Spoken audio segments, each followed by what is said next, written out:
Yeah, well, just let me know whenever you jump into 14, man. I'll help you out, help you with the Oh yeah, systems and the man. menus, all that stuff. Cause like my friend was just playing the other day, and he was like, it's too slow, and the menus are confusing. But he's also like a little agitated that night, so he was like, I probably didn't give it a fair chance. And I was like, yeah, you gotta like have a little patience with it, because it is slow in the beginning, but it's worth it.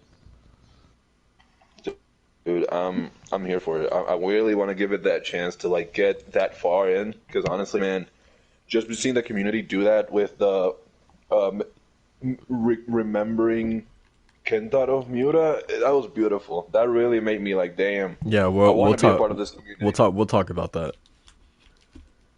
Oh, thank God, man. I really, at least something we want like Yeah, so commemorate that shit. don't get into it too much. Yeah, yeah, for sure. No, this game. So I tested this game out last night for like 30 minutes, and it already did like the cardinal sin of, when games have you like a character is like hurt or something like that, and they're like, oh, like I'm so hurt that I can barely move, and it's just like the character moving like painfully slow for like, Yeah. yeah, for like I don't, like 5 or 10 minutes. So like the whole prologue was basically that, and it to me it's just one of those cardinal sins because it's not fun to play through those sections. It's not fun at all. Honestly, We're good on So the sound, by only the way. way, okay, the cool, cool. only, oh, true. The only way that that can be entertaining, it's if there's like 100 things going on, and I'm like super entertained with like what's going on around me. But if not, it's painful. Because if I'm so slow, make it like a Disney ride where I'm slow, but I'm looking at a lot of good stuff happening. Yeah. I don't know. Because I know Destiny did that. It was ridiculous. Like I think it was for the Destiny 2 like beginning.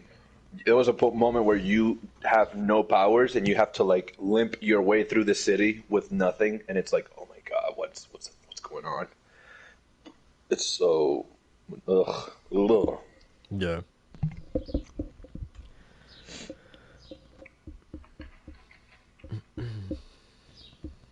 Alrighty. It's been Either one hell of a week, fellas. It's been one hell of a week. Was it it? was, and gotta be honest, yesterday and like last couple of days, not so much in the like what's new category, but more in the like people react behaving as their usual on Twitter, Yeah. especially with my Biomutant. But we'll get into that. Oh, what is this? So you said we're good on sound. Yeah, yeah, we're all set there. All right. You sound good on all Right? fronts. No one's Good, muted. good. Need to talk about that tweet, Macho. The My trending tweet, apparently. trending tweet, man. Man, dude, I mean, I don't know what's going on with that, dude. that's what I happens when literally you just hit the had a nail on the brain head. leak. I literally just had a thought leak, and then all of a sudden, like, people are, like, 600 people are liking it. I'm just like, all right, Because you hit the nail on the head. I mean, you were not lying in your tweet. I guess, yeah, yeah. Yeah. I Unless mean, you're a I fanboy. read it back. I'm like, I should delete this. It's kind of a bad joke. It's like, it's not funny. And then I wake up the next morning. I'm like, well, I guess people thought it was Hilarious. funny. Hilarious. It's Hey, man, it's, Did we I know, talk? that was Did we pretty. did we talk about the DualSense colors last week? no, no, No, we didn't. no. When did that break? That very day Yeah. Okay. or the day before. Yeah, Okay. I think it was before we went live, but we yeah, didn't cover it because the last time we took cover was Ratchet and Clank. Okay. yeah. There was a bunch of us now. Yeah. We can talk about it now, like today, a little bit. Um, I'm still okay. simping over them. You guys ready? Yeah. Yeah. All right. Guys, welcome back to the 13th episode of the DualShock Sense Podcast. I am your host, Soul. With me as always, we have Macho. How you doing, man? Well, everybody, it's the King of Kingdom Hearts and the Final Fantasy fanatic. It's been an amazing week for Final Fantasy in general. A little lacking the Kingdom Hearts side, but it's okay. Final Fantasy's making up for it. It's been one hell of a week, man. But if I sound a little tired, I apologize. Like I said, it's been one crazy week. But yeah, let's get into it. I'm excited. 13th episode. Yes, sir. And we got Walt as well. What's going on, man? What's up, yo? This week I'm the Final Fantasy apprentice. Macho convinced me, and I'll be jumping into the Final Fantasy goodness. But so Yes, it's been a sir. great week. It's been a great week. Got a new toy. I'll talk about that later. But yeah, been chilling. Been chilling. Nice, nice. Before we jump into the podcast, there's no easy way to jump into this, but I feel like it's important to talk about it nonetheless. I wanted to dedicate a little bit of time to Kentaro Miura, the creator, one of the most sort of like a giant in the manga industry, the creator of King. BERSERK. Yes, a king who. It was recently announced that he passed away due to a aortic dissection, which, if you read about it, it's actually like really, really like insane. Just thinking about like the symptoms and what that man possibly was dealing with is really sad to think about. But I just wanted to just sort of in a pay respects, pay a little bit of tribute to him, because I know I don't know about you, Macho, but I know Walt for sure and myself are huge fans of the guy's work. So I just wanted to get sort of what did BERSERK, what did Miura mean to you, Walt, and how did this news sort of like hit you? Well, first of all, when I saw someone, it wasn't even through Twitter. It was a friend that told me. He was like, "Berserk's creator passed away." I'm like, "Is this a hoax?" Because usually you get these hoax where they allegedly the creator of a manga dies, but many times it's just that they're very sick, like the Hunter x Hunter creator Togashi.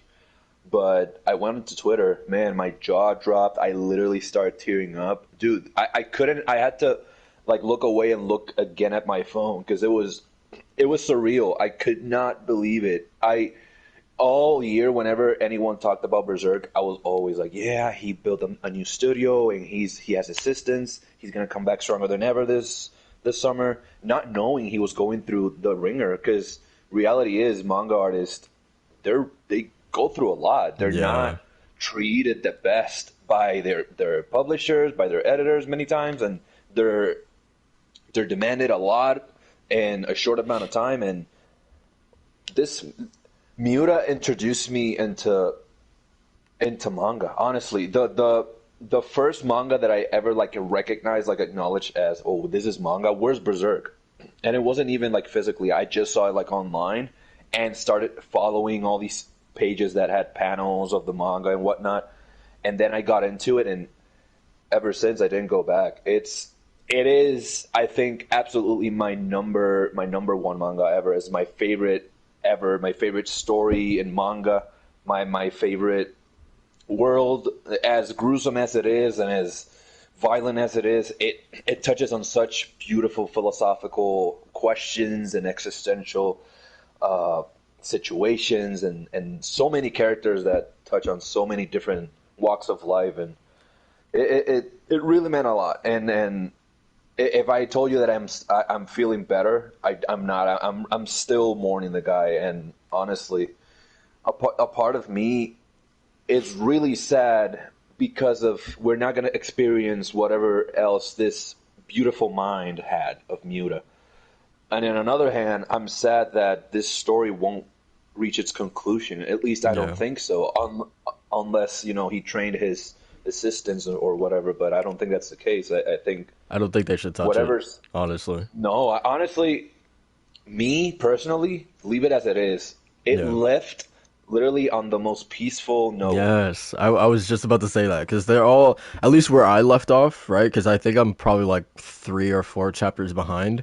But you know Yeah. where I left off, like Griffith essentially achieved his dream. Like he has his own kingdom, and then Guts and you know Serpico and the group Farnese and Casca, they're all in this absolute high fantasy, gorgeous sort of Yep. you know dreamlike world now. Casca is finally awake. I feel like if this was ever going to happen, it couldn't have ended off in a sort of better place. Oh, absolutely, absolutely. And it doesn't. Berserk did so well in making you feel that revenge you really don't need it in this case, and not even and very well now it's even less because both of them, one of them achieved their dreams, one of them in a way achieved his dream of being able to reunite with with Casca in her normal form. Yet again, the trauma that she has, that's not a way, but that's still bittersweet. I think it's a good point to leave it on, but regardless, it hurts, man. It hurts because I know he had so much more planned. I know we were entering the final arc of the story. I just know it. It felt Yeah, like it. It felt like it was reaching its conclusion, but it yeah, is what it is, man. Man, I hope that he'll rest in King Heaven. yeah. He'll forever be remembered as a titan among creators. Yeah, for me, like I have like a kind of weird history with Berserk because I didn't discover it until I want to say like 2015 is when I started Oh, reading interesting. it, and it was sort of like so at that time I was starting a new job, and it was kind of like my the thing that helped me get through the beginnings of this new job because it was a call center, and you can read or write and whatever to kind of keep yourself entertained, and I was reading Berserk, I was beginning Berserk with that new job, so like after a call I would jump into like a volume that I had sitting right next to me in between calls and whatnot. And I just remember, honestly, you probably shouldn't do that. reading something as dark and brutal and messed up as Berserk, like on a job Yeah. is like probably not the right way to go about it. But like, I just remember being in awe of like the art style and the story and not wanting to put it down. Like it's just such a vivid memory that I have of reading through like the first 8 volumes while I was working. And yeah, and then obviously like I got to a point where I was doing like live reactions to chapters on my YouTube channel, and Yup. yeah, like this series for me was sort of like the king of like dark fantasy, right? Like I feel like, and it's so interesting to see not only the outpouring of love from that people are showing for the series, but you have guys like Cory Barlog, showing his collection of Berserk books. Mhm. People like Sam Dietz, who is the God, I think he's the director of Castlevania, tweeting about just Mhm. how much of an inspiration Berserk was on Castlevania. Final Fantasy as well. There probably isn't a Buster Sword without Guts' Dragon Slayer.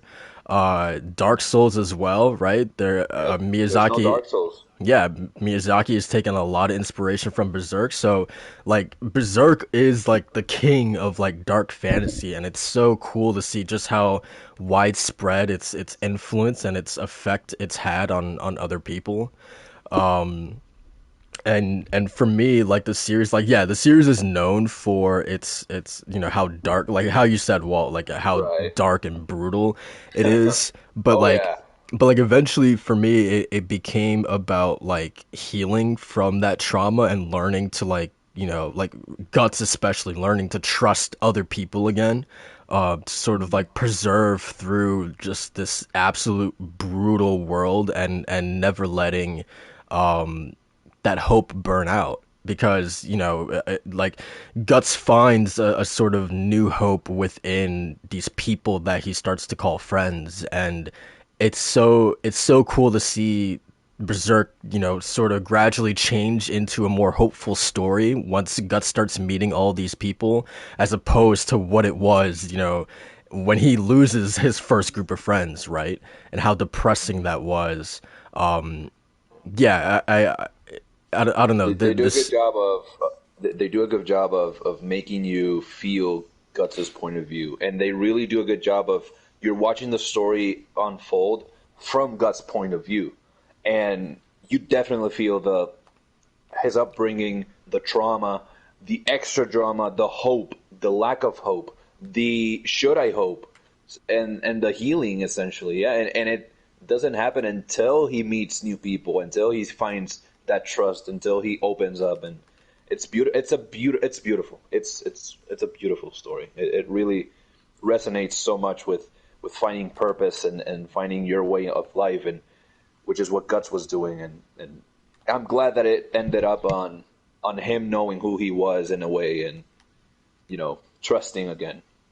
yeah, without a doubt. And Macho sort of bring you in here, like for me, seeing the Final Fantasy 14 players paying tribute to Kentaro Miura and Berserk and just his legacy, for me it's kind of like a nice reminder, right? Of like, hey, the gaming community, like, even though like we don't show it, or at least I feel like we don't show it that much because the gaming community can be vile sometimes. Like, this community can also be capable of something special like this, right? Yeah, absolutely. I feel like that's a really great point because more often than not, we do see like a lot of the bad on social media, a lot of vitriol, and this is one of the reasons why Final Fantasy 14 is really like my rock as far as like a gaming nowadays, because the community is so welcoming and just so grateful and graceful in what they and how they show that thanks. And this is one of the reasons why. I don't really have a lot of connection to Berserk. So when I saw the news broke out, it was disheartening to see to see so many people like being sad. But it was also great in a way to see everybody celebrate his life and his work, and to see that in Final Fantasy 14, where we've seen it before, where a player who has passed away, who was a big player in Final Fantasy 14, and then all the players kind of gather on together and commemorate his life and his part in the game and stuff like that. It's heartwarming. It was definitely like a really cool thing to see, especially for Final Fantasy 14. But yeah, I mean, the Dark Knight class in Final 14 is like it was cool to see all of them gathered around, like kind of like razor swords or just be like Yeah, celebrating this guy's life. It was really cool. definitely. Beautiful, yeah. Um, yeah, I was like, yeah, I was just watching a ton of videos from that, and people having their sort of giant swords slung over their shoulders and whatnot. It it was just a really cool way of just having a memorial, and I don't know, it's just wild to me seeing so many people gathered together, just to show love for someone that they've more than likely have never met in their life before. I think that goes to show, just the sort of impact that he's had on people's life. Um, Yeah, That absolutely. story. And the thing is, this happened not where players are like gathering around to kind of like celebrate an individual. It's not happened once in a week, but twice, because the Final Fantasy 14 Digital Fan Fest had just happened last weekend, and the composer for that game, Masayoshi Soken, um, publicly announced that he had cancer for all a right. better part of the pandemic last year. And but he still pushed through and was able to make music, and he wanted to do that. And seeing like all the reaction from fans and like the really happy messages pushed him through, and then I think he's almost in full remission from the disease. So, and in the game, they actually like players gathered around like one server and like made like spelled out his name, Soken.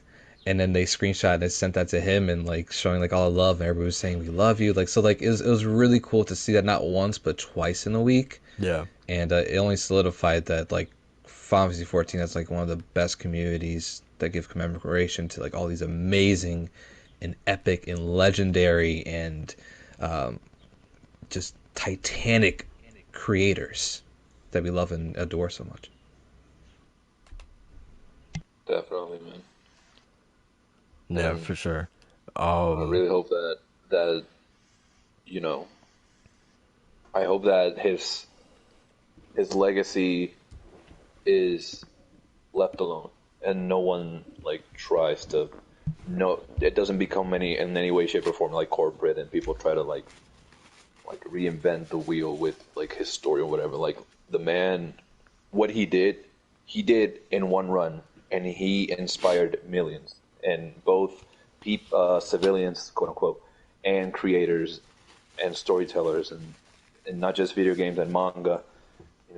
Stories like like literally stories like in shonen, stories like Attack on Titan that's not shonen as well. Like everything is inspired in some way, shape, or form by Berserk. Literally, you hear all these creators say how Miura was such an influence on their work, and this won't be just a short run of inspiration. His memory will be like forever cemented in the Hall of Fame of just creators in general.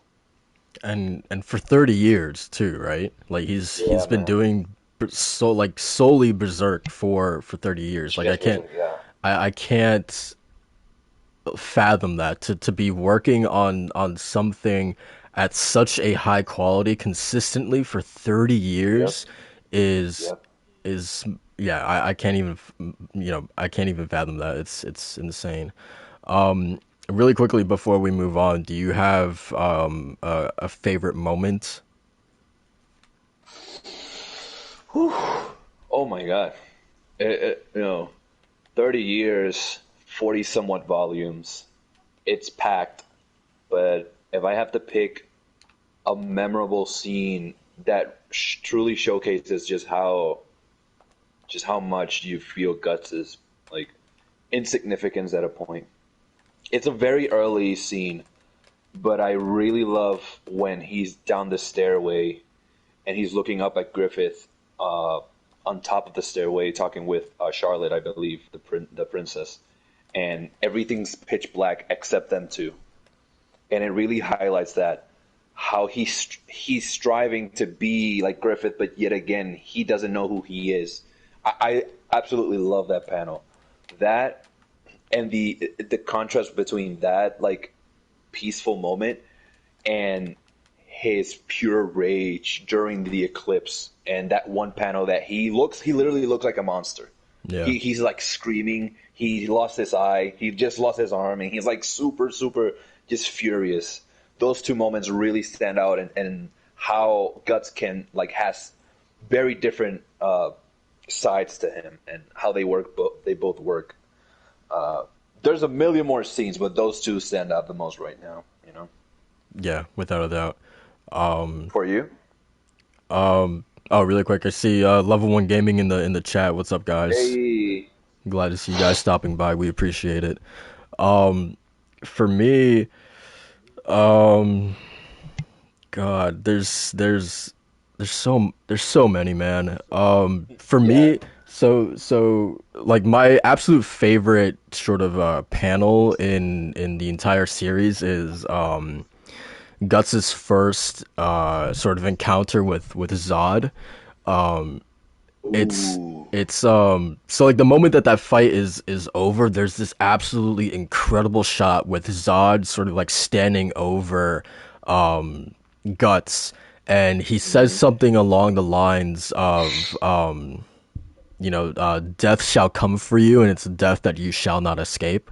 Something along those lines, and it's just like his wings are just like, spread out, and he's like, there's Yep. this huge gust of wind that's basically knocking Guts back, and it's just like, the way that he drew that panel is just like, out of everything that this man has done in over the course of 30 years, I just don't know why, but that panel has always been my standout sort of shot.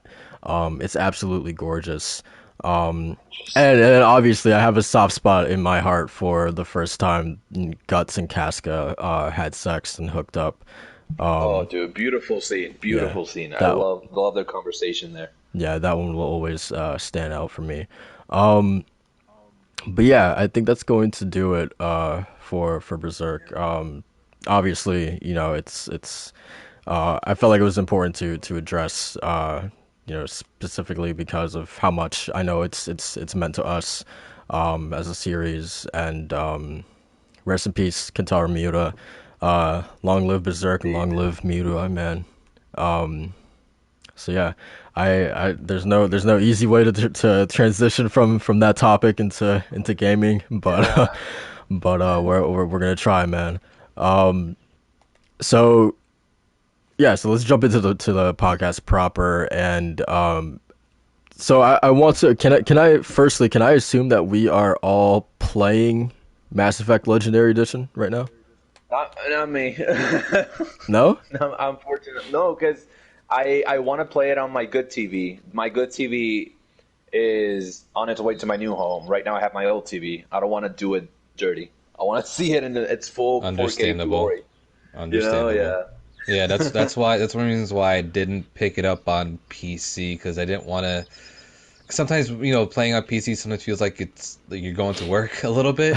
Yep. So I literally didn't want to sit like in my quote unquote gaming chair and just What a game. I kind of just want to sit back, relax, and see on the big screen at home. So I picked up on PlayStation.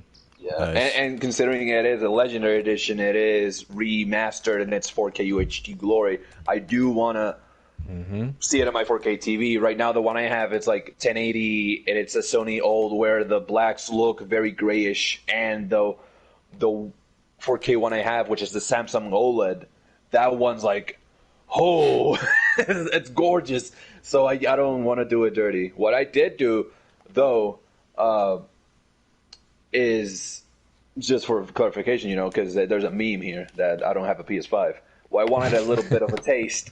I want a little bit of that next gen, even if it's in small bursts and not the full experience. I caught myself an Xbox Series S.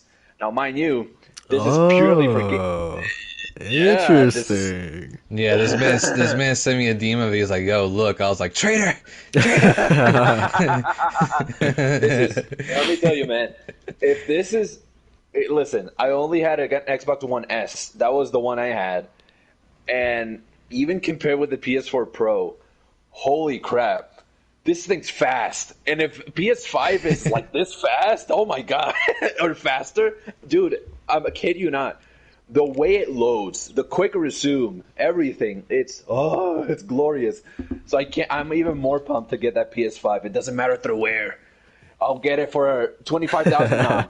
He doesn't care. He doesn't care if it's from a back alley black market salesman. Yeah, man. He tells you a PS5 is literally like a huge router. It's like, wait a minute, this doesn't play. Nah, games. man, yeah, I'm telling you, I still don't know what a loading screen looks like in Resident Evil Village. I have no idea. Yeah, for Man, sure. That's how fast it and loads. now I'm knowing that, and with Mass Effect, I've seen. I did myself a favor and at least looked at how it looks. That's redundant. And and on my phone, obviously. But, oh my god, because my phone does have AMOLED and it looks better than my TV. Oh, that looks beautiful. The game looks gorgeous. I've never played the trilogy, and if I want to do myself a favor in that regard, I will wait until I move properly in like 3 weeks or so, or 2 weeks. Yeah, So, that was sort of my next like natural question is what is everyone's sort of history with Mass Effect? well, my first Mass Effect was Andromeda. So Ooh, I rough. didn't have any expectations. I'm so sorry. Yeah, apparently,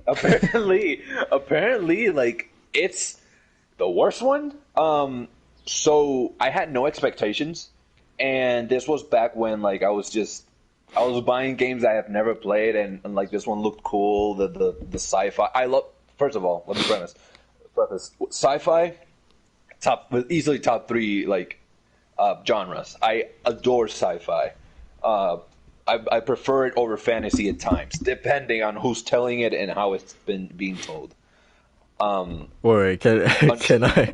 What? Go So ahead. it's actually funny because I was watching one of my favorite things to watch on YouTube is like retrospectives, just like people sort Yeah, of yeah, doing yeah. deep dives on old games and whatnot. And I was watching this guy doing one on Andromeda, since I've never played it, and since I'm playing through Legendary Edition, I'm just watching it.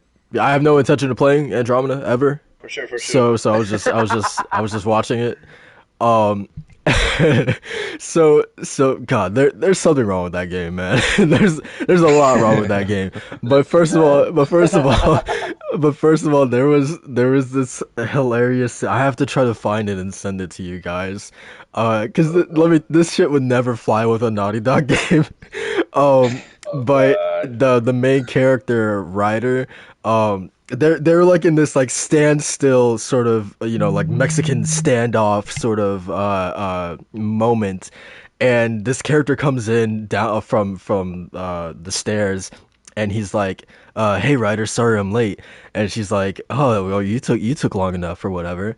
And he's like, "Yeah, you'll see in a moment." And he's like, "Three, 2, 1," and then an explosion happens. The people who are like holding the guns at them, there's like an explosion near them, and it like knocks them off balance and like onto the ground. And then Ryder Ryder like does like a random ass combat roll and picks up a gun and then points it at them, and then it goes into gameplay. But like once she does, like there's like barely any sound effects. She just like randomly does a combat roll, no expression on her face, just like dead cold face.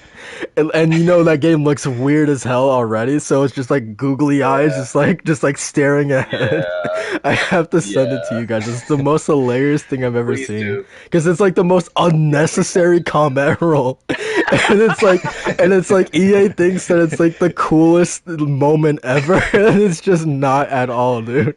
I have Someone to, definitely looked at it and was like, "Yo, this is gonna be great." This is gonna... right?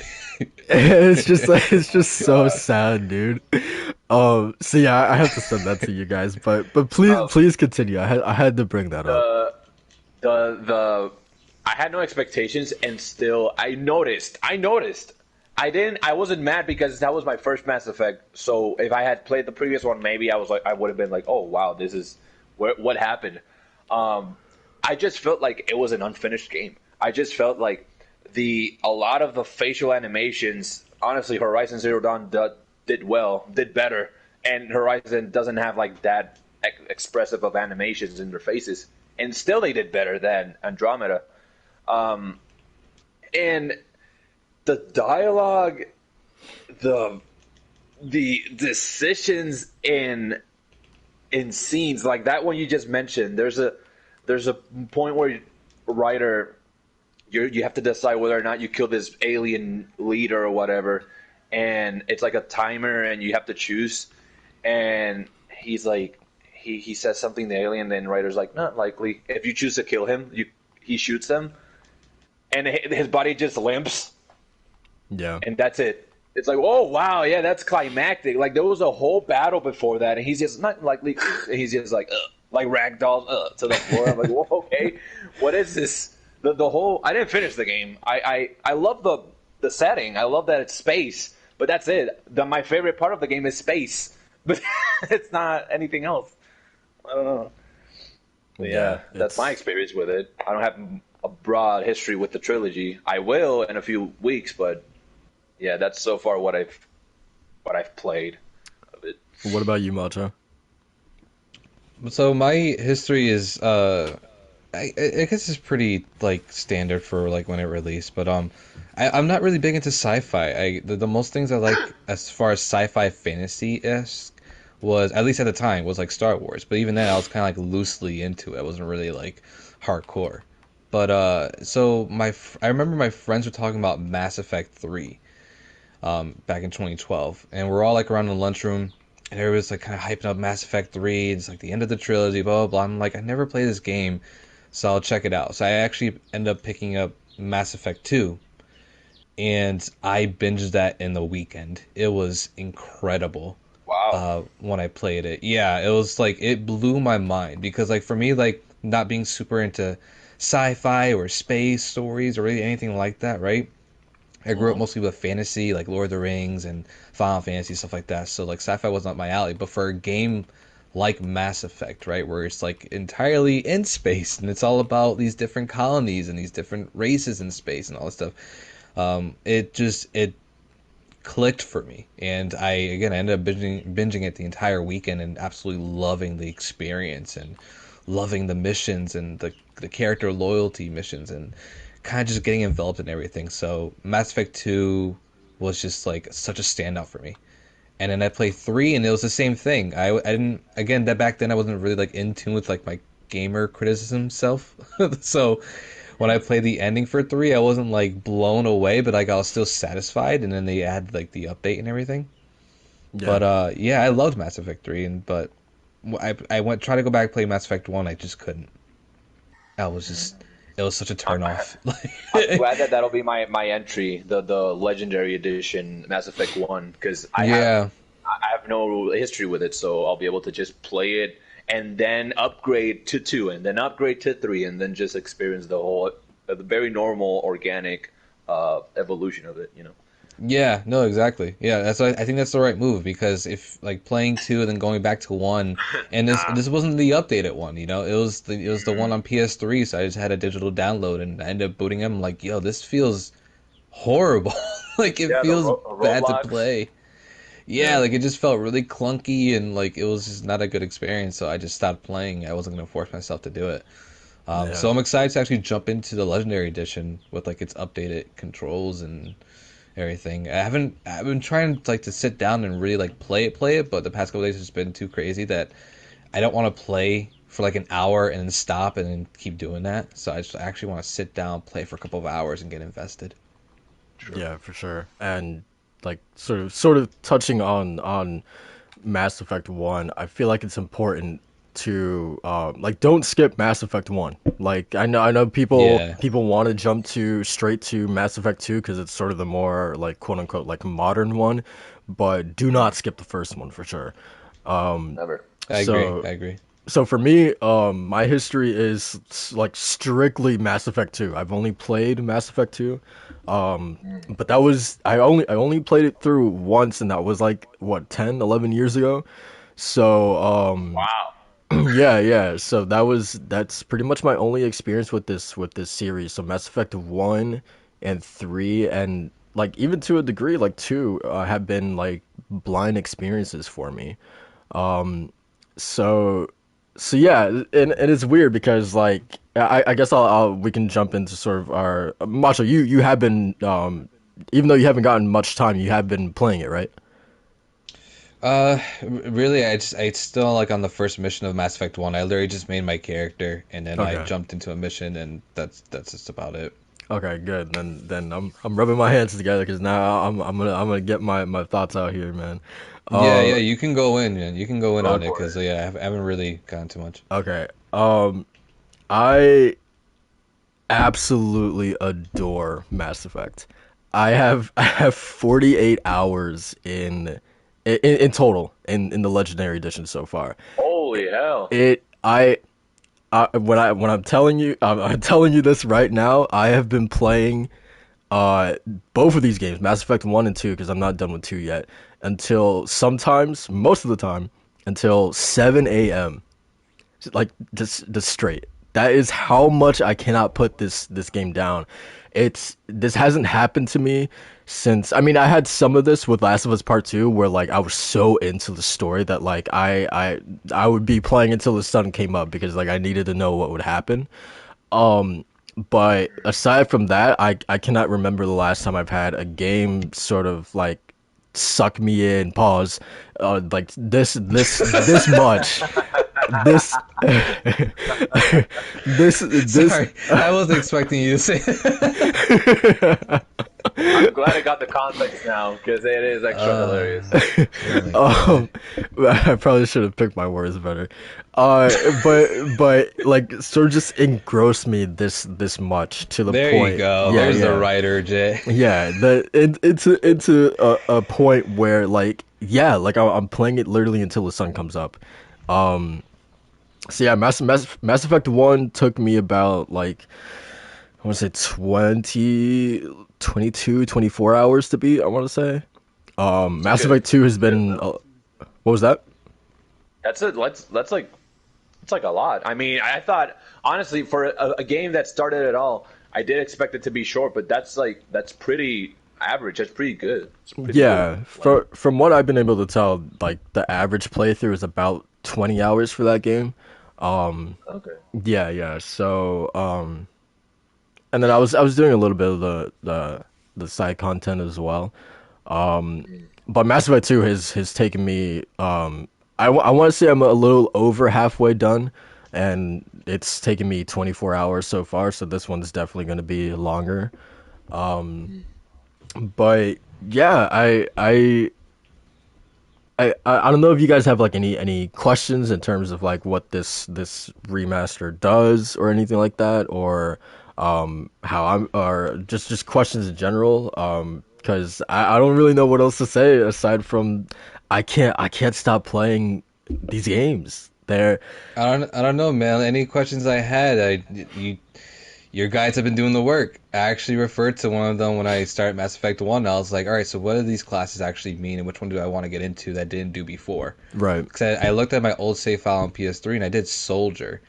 And I right. was looking at your guide on lordsofgaming.net, and I was like, oh, wow, okay, so let me see what these classes are. And I decided to go with Infiltrator Nice.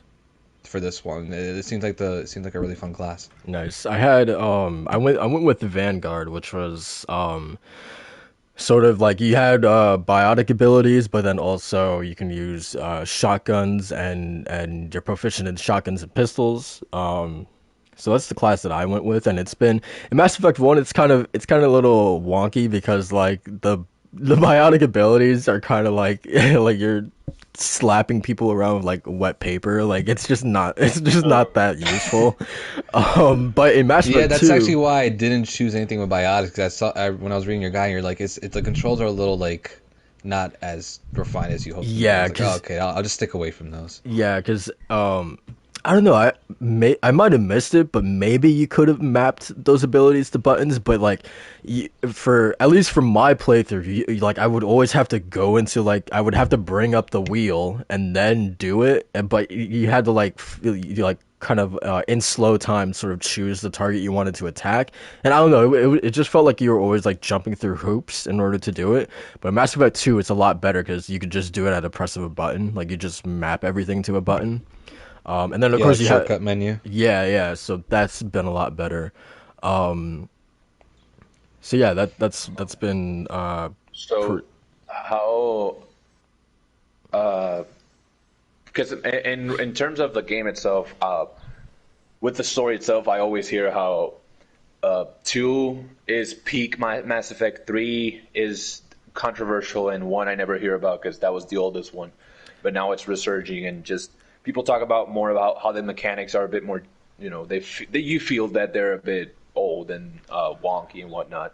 I think Uh, I think so to touch on story, I think so far at least, I think Mass Effect 1's story was better, but I think that's because that was sort of the focus. Like sure it has great characters like Garrus and Rex and Tali, like your crew was great. And also Mass Effect 1 is more of, and I think this is when people say that they prefer Mass Effect 1, it's because it's more of an RPG compared to the other two games.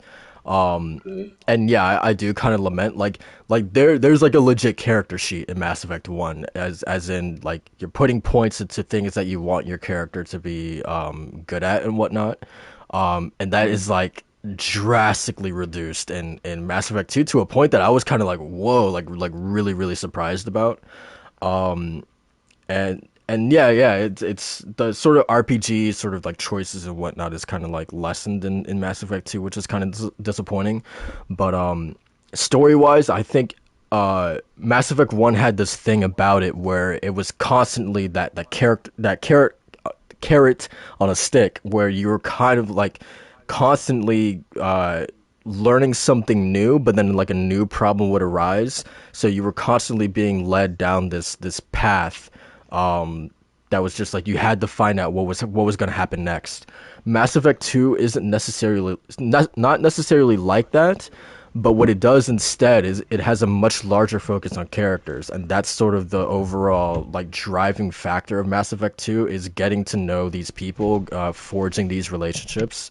And that's sort of, in my opinion at least, that's why Mass Effect 2 is sort of heralded as the best, because it's mainly a story about just building up a crew. Like that's essentially like what that story is about, compared to Mass Effect 1, which was just something different entirely. Like you're trying to find out what's going on with the collectors and the Reapers, and the Geth are going crazy, and what's up with that. Like it felt like there was a lot more going on with Mass Effect 1 as opposed to Mass Effect 2. Majority of this story has just been about recruiting people.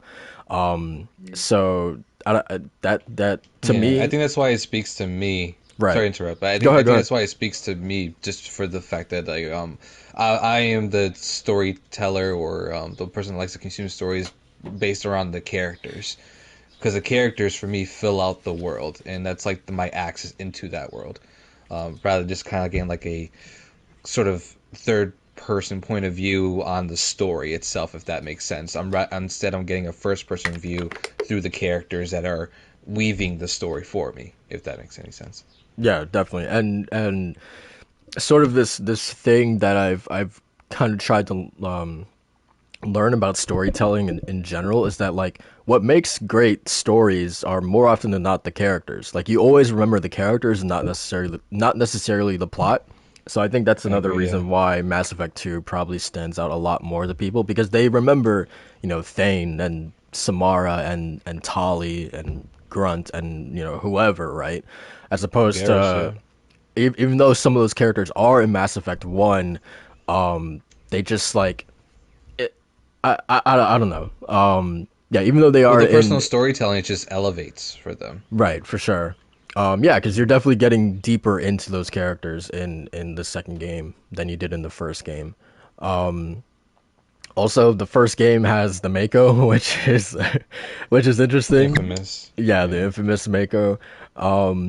It's funny because like the moment that I touched down with the Mako, like I had already heard all these horror stories about it, and I was like, oh, this isn't too bad. It controls actually like it's pretty fun to control it. And then the first combat encounter with that thing, I was like, oh, this sucks. I was like, I don't ever want to do this again. It's like Is it Batman Arkham Knight tank, or I've never played that game, so I wouldn't know. But Oh, okay. it just because it's just like the mobility when you're fighting like a giant enemy. It's just like it sucks to try to avoid projectiles. Is what I'm trying to say. Like you're just not as mobile as I feel like you should be, or as you can be in a giant car. So yeah, that was definitely rough. Obviously the faces are still, even though it's like a remaster, the faces are still pretty rough in Mass Effect 1. They're a little bit better in Mass Effect 2, but not by that much. Macho, how do you feel, at least from what you remember, how do you feel about like the combat in general in like Mass Effect 2? Like I said, it's been a while since I played it, because I think the last time I played it was like 2012. But from what I remember, like it was just one of those things I was really hooked onto because of the whole team-based aspect of it. Haven't played anything like it. Yeah. Again, this is coming from a guy that played with like JRPGs and third-person action games, but nothing like a third-person shooter. Like I think I played Mass Effect 2 before I even played Uncharted. Yeah.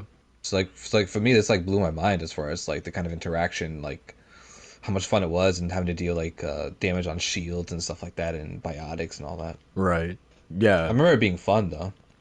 Yeah, and like I don't know, because and I don't know if you've heard the same thing about people complaining about Mass Effect 2's gunplay or combat in general. But I mean, like I hear about like people are upset about like the switch from 1 to 2, like you mentioned, but nothing like like outrage. yeah, yeah. But I guess just people saying that like it feels outdated, obviously compared to the next two installments. But I didn't think the combat in Mass Effect 1 was like terrible, or like how people were making it out to be. Like I thought it was fine. Now I was Thank God. expecting, I was expecting, but obviously don't use biotics because they're not, they just don't use them. But like I was expecting the way that people were talking about Mass Effect 2, I was expecting the leap from 1 to 2 to be something, insane in terms of its combat. And like, honestly, I don't think it's that much of a leap. Like, I think it's fairly similar. Like, obviously the guns feel better to use. But like, I still feel like the cover system is just like, it's just not that good. And the movement overall, like I just feel too slow. And maybe that's because I'm coming off of Returnal where I'm just like dashing through everything and whatnot. But like I just feel like there's no like dedicated like you don't click the left stick to sprint, like you have to hold X, but the sprint only lasts for like 3 seconds. So like if you're out of sprint, you're basically screwed. So it really encourages you staying behind cover and like moving up, like trying to move up and sort of like press forward and attack is kind of rough. But besides that, the combat has kind of been like it's all right for both games. Um, how did you find the character creator? Where you, I'm interested to hear about that, Macho. I was actually pleasantly surprised, especially from Mass Effect 1, because because there's certain character creators just make you laugh when you just look at like the kind of customizations you have for it. But this one wasn't like it didn't seem too obtuse. I was able to make the character I wanted them to look like. Um, I don't know. I think you probably have more to say on this than I do, and really, because like I just kind of like I messed around for like a good like half hour, just trying to make my character, and I was satisfied with it. And I was actually really pumped and excited when I saw my character in Mass Effect 1 in a cutscene. I was like, wow, she Yeah, looks awesome. yeah, me too. I had that reaction as well. So funnily enough, my creating my character in the first Mass Effect was like relatively like quick. Like I was able to do that like like usually we'll spend like an hour on these things, right, trying to get everything perfect. So thankfully that wasn't the case for the first game. But then I ran into, and I was too deep into the game to to go back and change my character. But once you start roaming around the ship and you're kind of like in your casual clothes, there was one thing that was bugging me and I could not get over it for the entire playthrough. I like in my head, it took me out of every single cutscene because I would notice it every single time. I was like, why the hell is her neck so goddamn long, man? There was no option to change it. I was like, did I miss the option to change it? Like later on, I found out there was no option to change it. Like you can only adjust the thickness of the neck, but that's it. So every cutscene that she was talking in her casual clothes, because like when she wears armor, like the problem isn't there because it's like a turtleneck thing, so like it hides the neck basically. It's not an issue. But when she's just in casual clothes and that turtleneck is gone, she has a giraffe neck, man. I'm telling you. And it was a problem. It just took me out. Like I don't know why. Like these characters were having these important conversations, like spilling their guts about their backstories and whatnot. And I'm just in my head. I'm like, why is her neck so long? Like I couldn't figure it out, man. And it was annoying. It annoyed me all the way to the end, man. All the way to the end. So then Mass Effect 2 came around and I made it a point. I was like, I am going to figure out what is wrong with her goddamn neck because I just imported the character over. So I'm like, we are gonna fix this or else I'm not playing this game, man, because it's gonna take me out. So I tell you, man, I spent maybe like 2 hours just in the character creator, like trying to mess with the shape of the head, the neck thickness, the jaw. Was it the jaw that was making her neck look so long? Like I was just in there, man, like just sculpting the head for like 2 hours, trying to figure out what it was. And I think the problem, I think I got it right because she looks fine now. Um, I think I think it was because the jaw in my Mass Effect 1 character was like I made it really really like how do I say this, like like sharp, I guess is the word to say. Like it was not as wide as it is in with my Mass Effect 2 version of that character. So like so like basically the head would just go straight down. You know what I mean? It was like a pencil. That's how she looked in the first game. It was just like a pencil. So in the second I game, hate that you told me this. yeah. Like I like you gotta look I at made it. because I made her neck like it looked a little big, so I was like, oh, let me just make it just a tad skinnier. So it looks like she's not, and then so like I'm looking at cousin like, oh, this is good. Now that you told me that, I'm probably gonna be like, oh no. She's gonna have a pencil neck. Yeah, basically. So, yeah, so I just widened the jaw a little bit, and her face as well, I think, and it looks a little bit better now. But that just really annoyed me, man. Um, and I'm shocked that no one else has been talking about this. I'm like, do you guys not find that your characters' necks are too goddamn long? Like, what's going on here, man? So I'm glad I got that resolved in Mass Effect 2. But yeah, that was sort of my take on the character creator. Um, I'm surprised. The don't go into Mass Effect 2 expecting you're gonna have more options with the hair, because it's the exact number of choices you had with the first game, which was a little disappointing. But Oh yeah, okay, yeah. I was gonna go with a ponytail at first, and then I was like, okay, she looks cool, but then I switched it to like the nice little, like she wraps her hair up in a bun, and so yeah. it looks cool. It looks like a commander shepherd, you know. So I was like, I'm cool with this. Right. Yeah, I got something similar, which was like a ponytail, and she had like some like strands of hair like on her face. Yeah. Yeah, and yeah, that was basically yeah, that was it for the character creator. But yeah, besides that, um I'm like I said, man, I'm really loving this series.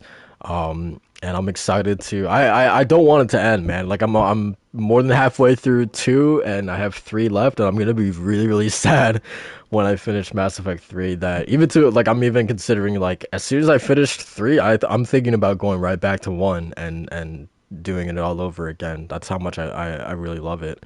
Um I'm interested to see what your take is on the ending since you didn't play 3. right, and I know Because nothing you about hear it. so much controversy about it. Yeah, Yeah. oh, that's amazing. That's Yeah. amazing, I actually. Because know. like I feel like the controversy is a little hyperbolic around the ending. I feel like people. What? People being hyperbolic?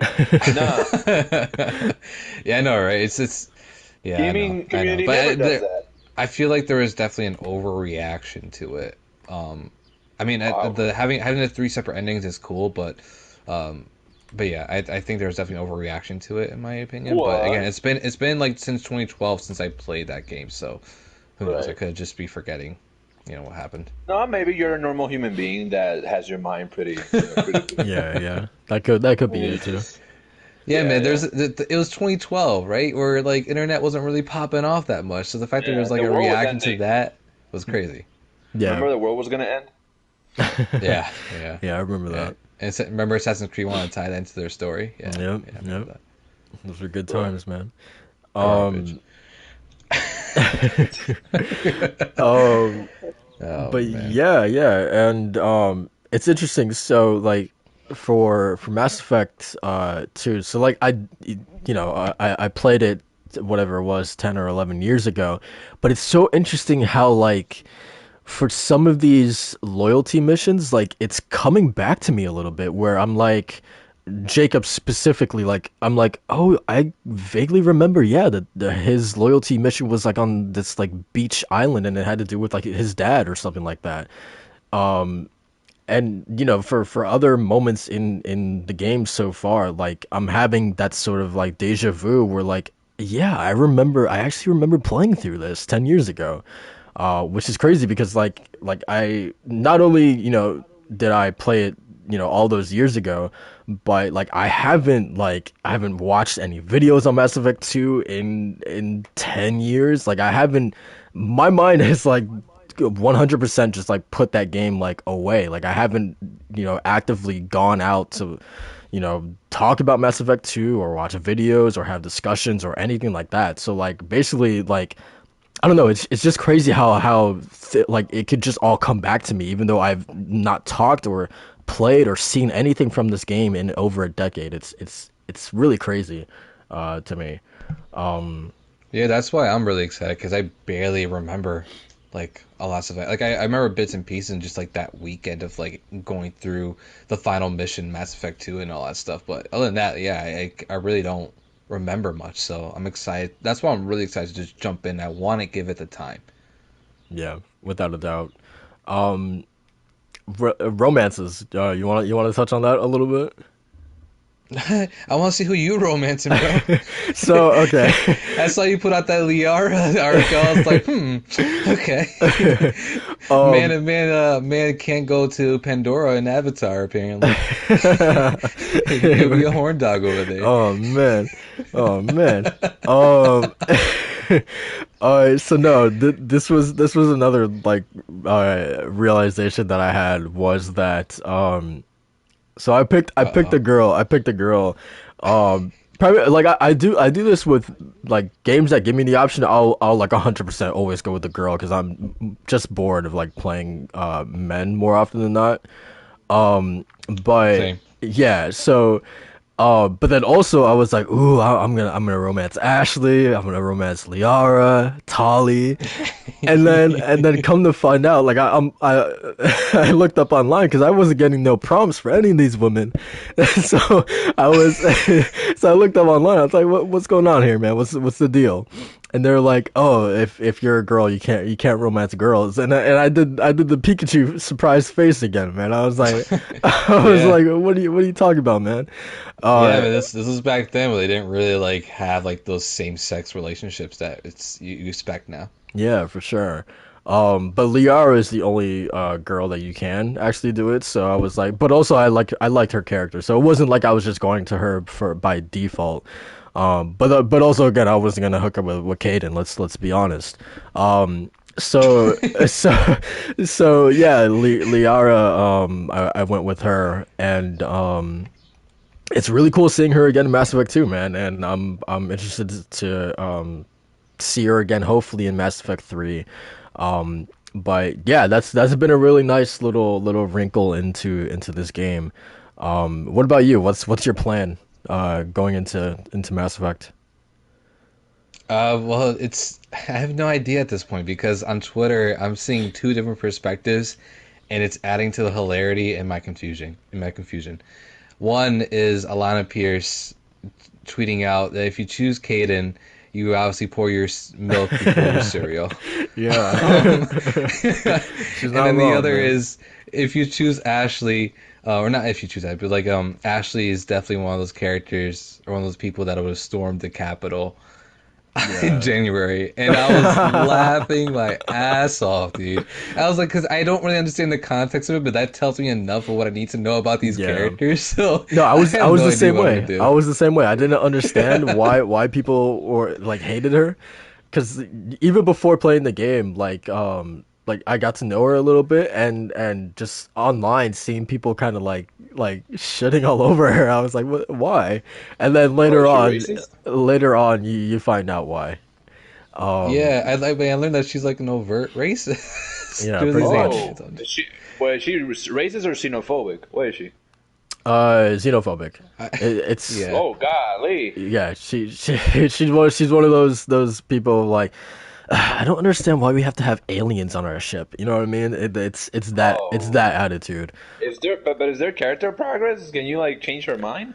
She does get better, but yeah, there's definitely that in Mass Effect Ooh, 1, that's a and it's cool that's because you do get to it meet makes her. sense. I mean, Yeah, yeah, that you'll have like all types of people on the ship, definitely. and people are more heated and more than ever during these times, of course. That's funny. And I like that, and not the fact that she's racist, but I like the fact that she's a I love that she hates me. but like that's what, god damn it, guys. But that's what like what Mass Effect excels at so much is sort of like these clashing of opinions and sort of like trying to navigate all these differing sort of personalities. Yeah, that's what this game really excels at, and what I'm really digging. And just talking to these people and learning about them is really really cool. Yeah, And yeah, it sucked you in. yeah, and like it or not, she's one of those people you have to navigate, and you have to kind of sort of talk to and engage and whatnot. Yeah, yeah, dodge and weave, play the game, Yeah. zigzag, zippity bap. Yeah, for sure. Yeah, But yeah, she's interesting, man. love it. But yeah. The idea that she's diverse. Yeah, That's- definitely. She's definitely got an opinion, man. A different one. Yeah, it's a shit take. But and by the way, the biggest thing that I've heard, like most recent, I think it was during the trailer. There's a scene. I don't know the name of the lady, and like the scene like pushes in on her, like zooms in on her ass or something, and like that was an outrage or whatever. Like I don't. There was something about that. Wasn't that Macho? Wasn't that Miranda? Yeah, yeah. Specifically, from what I remember, not from what I remember, like reading, but like it zoomed in on her ass when like it was like a very like emotional scene where she was like saying something.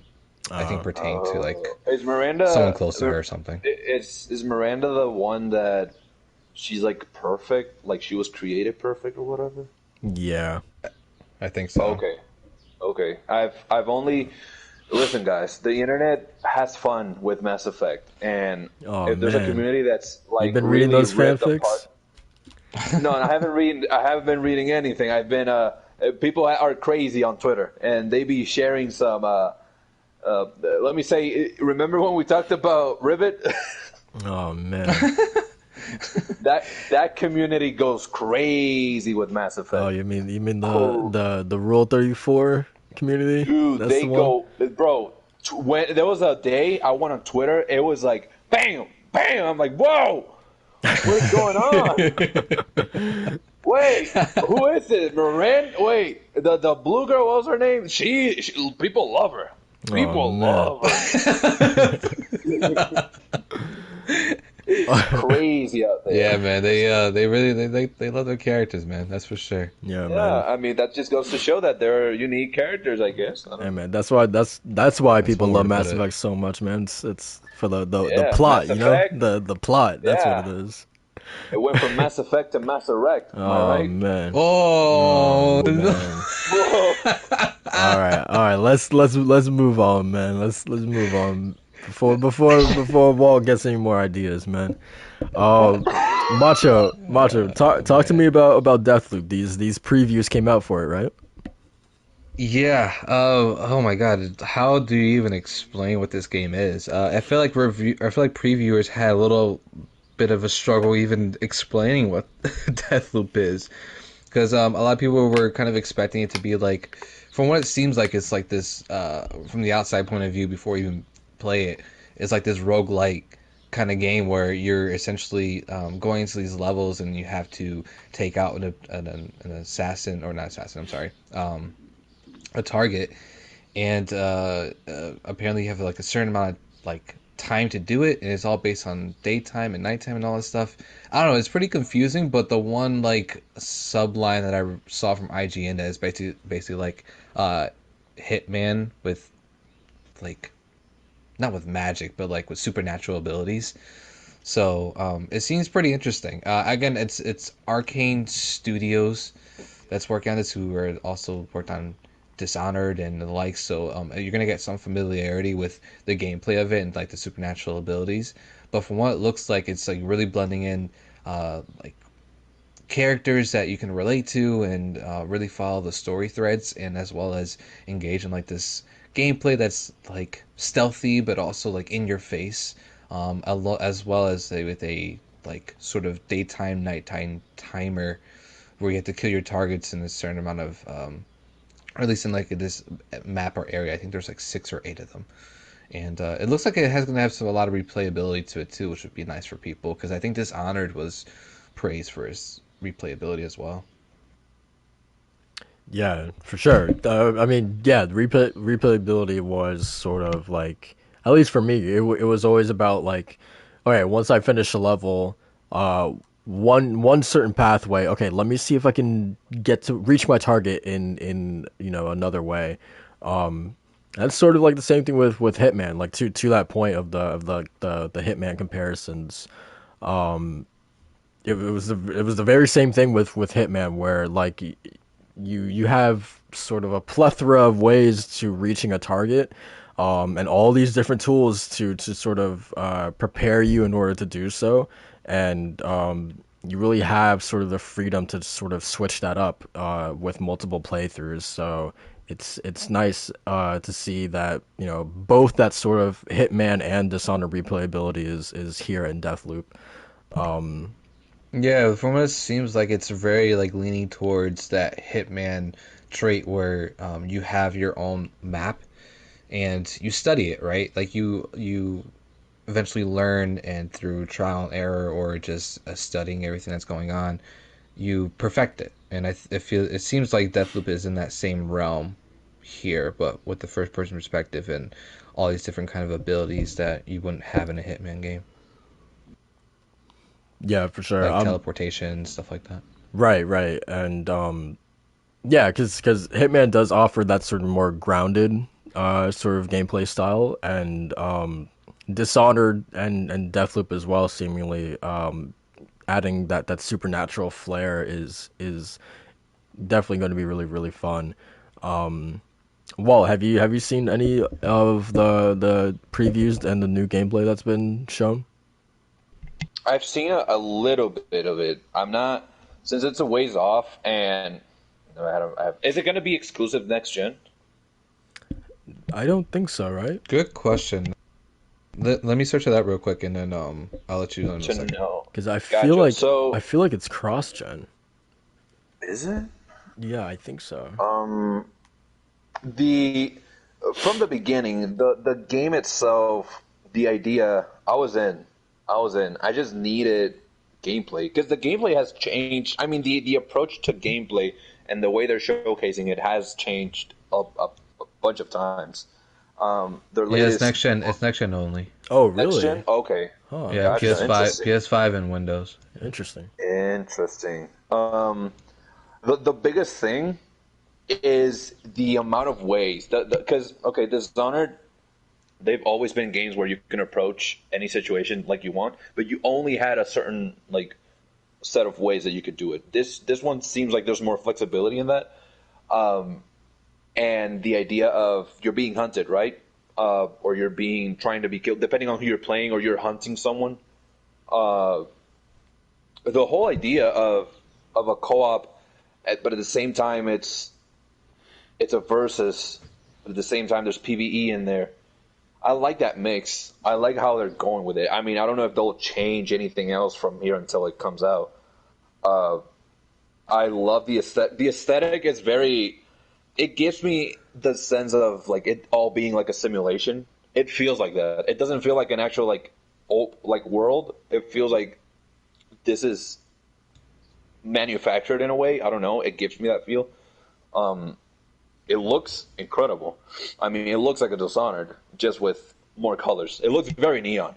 There's a lot going on. It looks like a festival. The game looks like a festival within the city or whatever that place is. It's got a lot of style. I like the choices for aesthetic when it comes to the characters and the powers. Uh, there's a section where I saw you go invisible, and it's like translucent, and like you change colors, and it's like purple and like blue, and I like those choices of design and when it comes to powers and whatnot.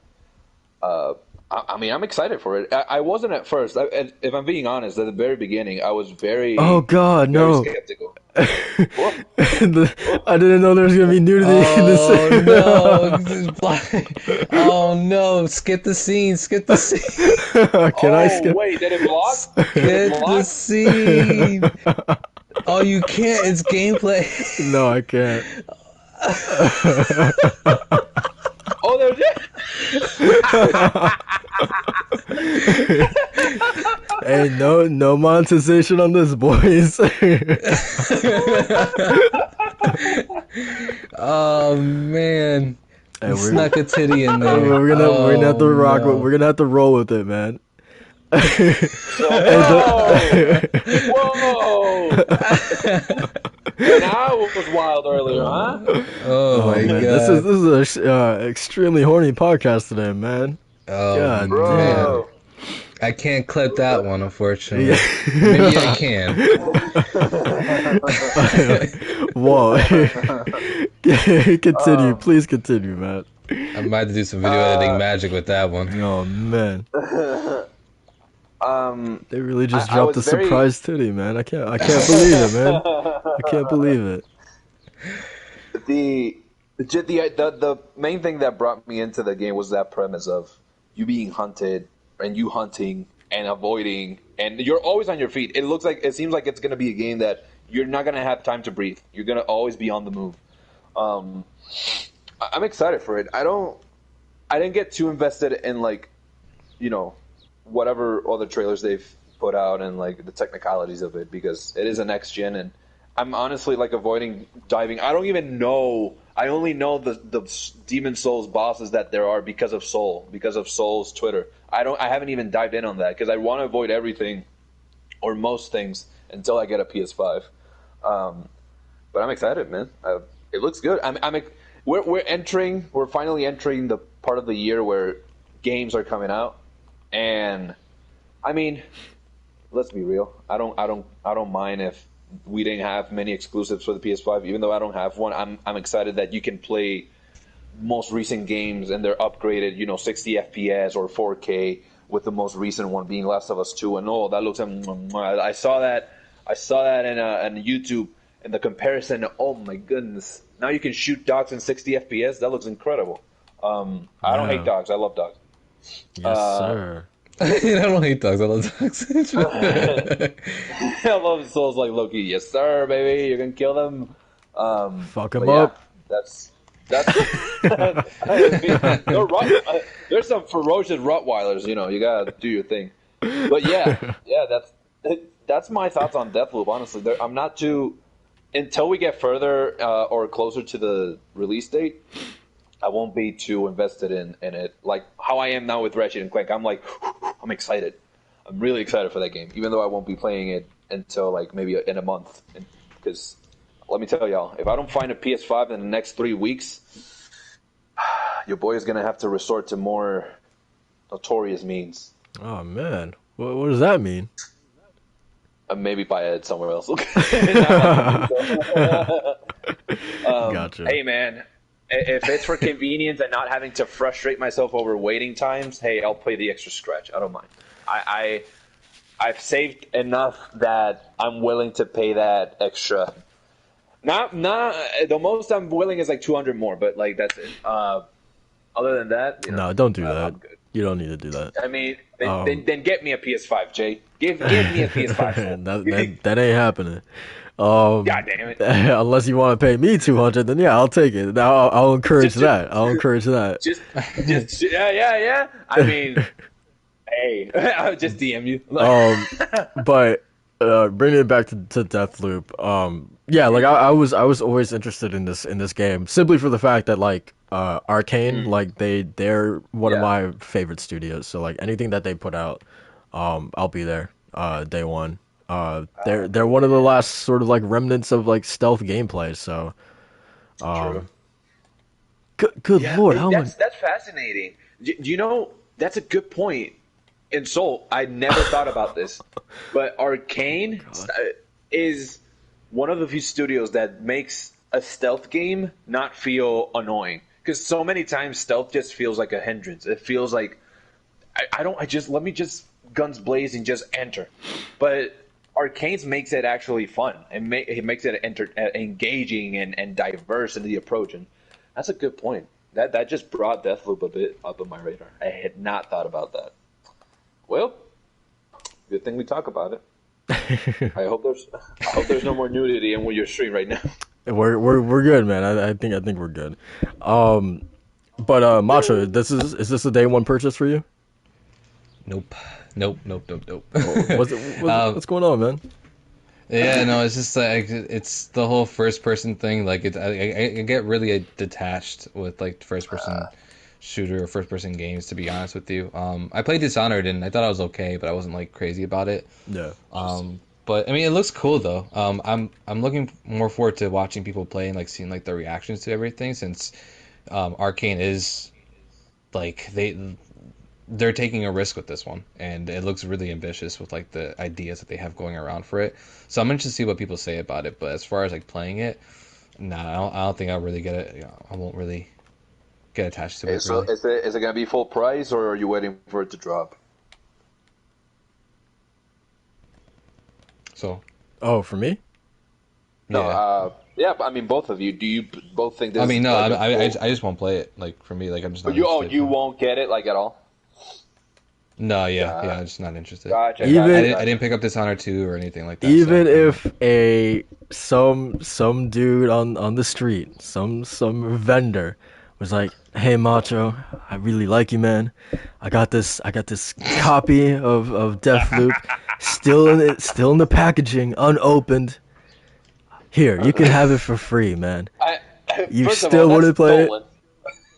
I would probably ship it to Walt so he didn't have to buy the game or something, or you. Oh man, this is crazy. I'll be able to look at the box. Look again, no disrespect to Arcane in the game or anything like that. Just like it's not up my alley, man. It looks super goofy for me. I don't really like the art style, and yeah, it's just not for me. I'm just like, I'm good. Fair I'm enough. good. Fair enough. Yeah. Yeah, to that point, I Dishonored's art style has always kind of been like a take it or leave it thing for me. Like I'm not the biggest fan of it, but yeah, I prefer Prey. and it seems like it's kind of like roughly the same thing here as well with the art style. Yeah, so that's why I'm just like I'm not really like it's not on my radar really. But again, I'm looking forward to what people say about it to maybe change my mind. But other than that, not really. Like the only thing that I love when it comes to first person perspective games is horror. So Yeah, fair enough, man. All right, so yeah, that was Deathloop. I'm personally really excited for it. Yeah, it's definitely a day one cop for me. I feel like we should talk a little bit about this little game called Starfield. Right? oh God. So Jason Oh, God. Schreier came out yesterday, and basically it's just so funny to me, you know. It's hilarious. Yeah. It's hilarious. You're amused? It's hilarious that these random people on Twitter and even some YouTube sort of influencers, whatever you want to call them, were like coming out, and there's this one dude in particular. I'm not gonna say his name. I won't be like that. But he was like, "Hey guys, so I heard Starfield is planned to come out at the end of this year. It's gonna be shown at E3. You know, Bethesda's just in the polishing stage right now. They're really trying to iron out all the bugs and whatnot. But Starfield is coming out in 2021, guys. I have it from a reliable source. You know, it's the classic. Trust me, I know someone. I heard it from a source." And then Jason Schreier came out and basically said like no, like this game is nowhere near done yet. Don't expect this game to come out until 2022, possibly late 2022. So this kind of debunks this whole theory of people saying that Xbox is going to have Forza, Halo, and possibly Starfield as a sort of 1, 2, 3 punch at the end of the year.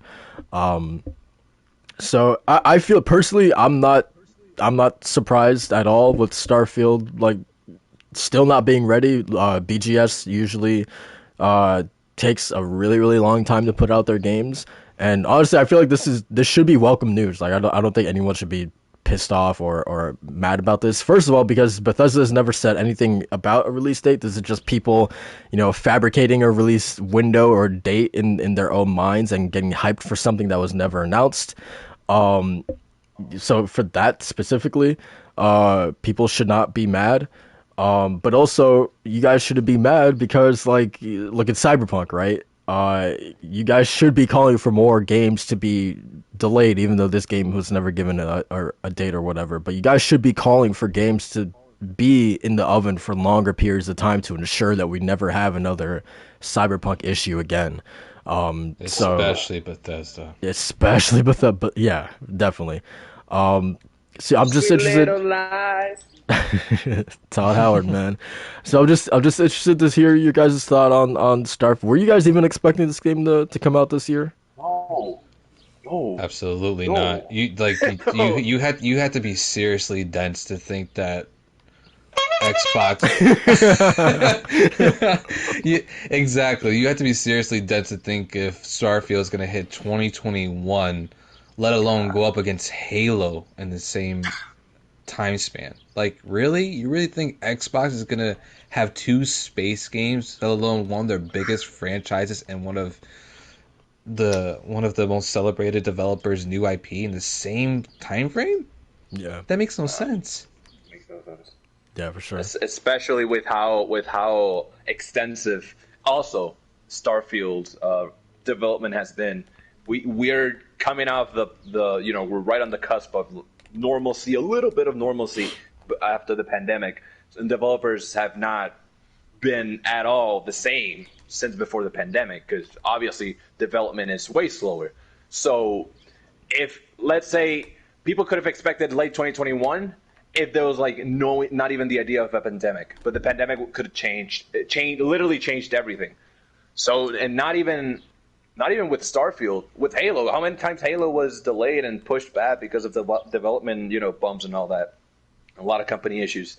So like again, who and where and how, I don't know who this individual is, even if I knew, I'm not going to say the name, but like this rumor is pure trust me.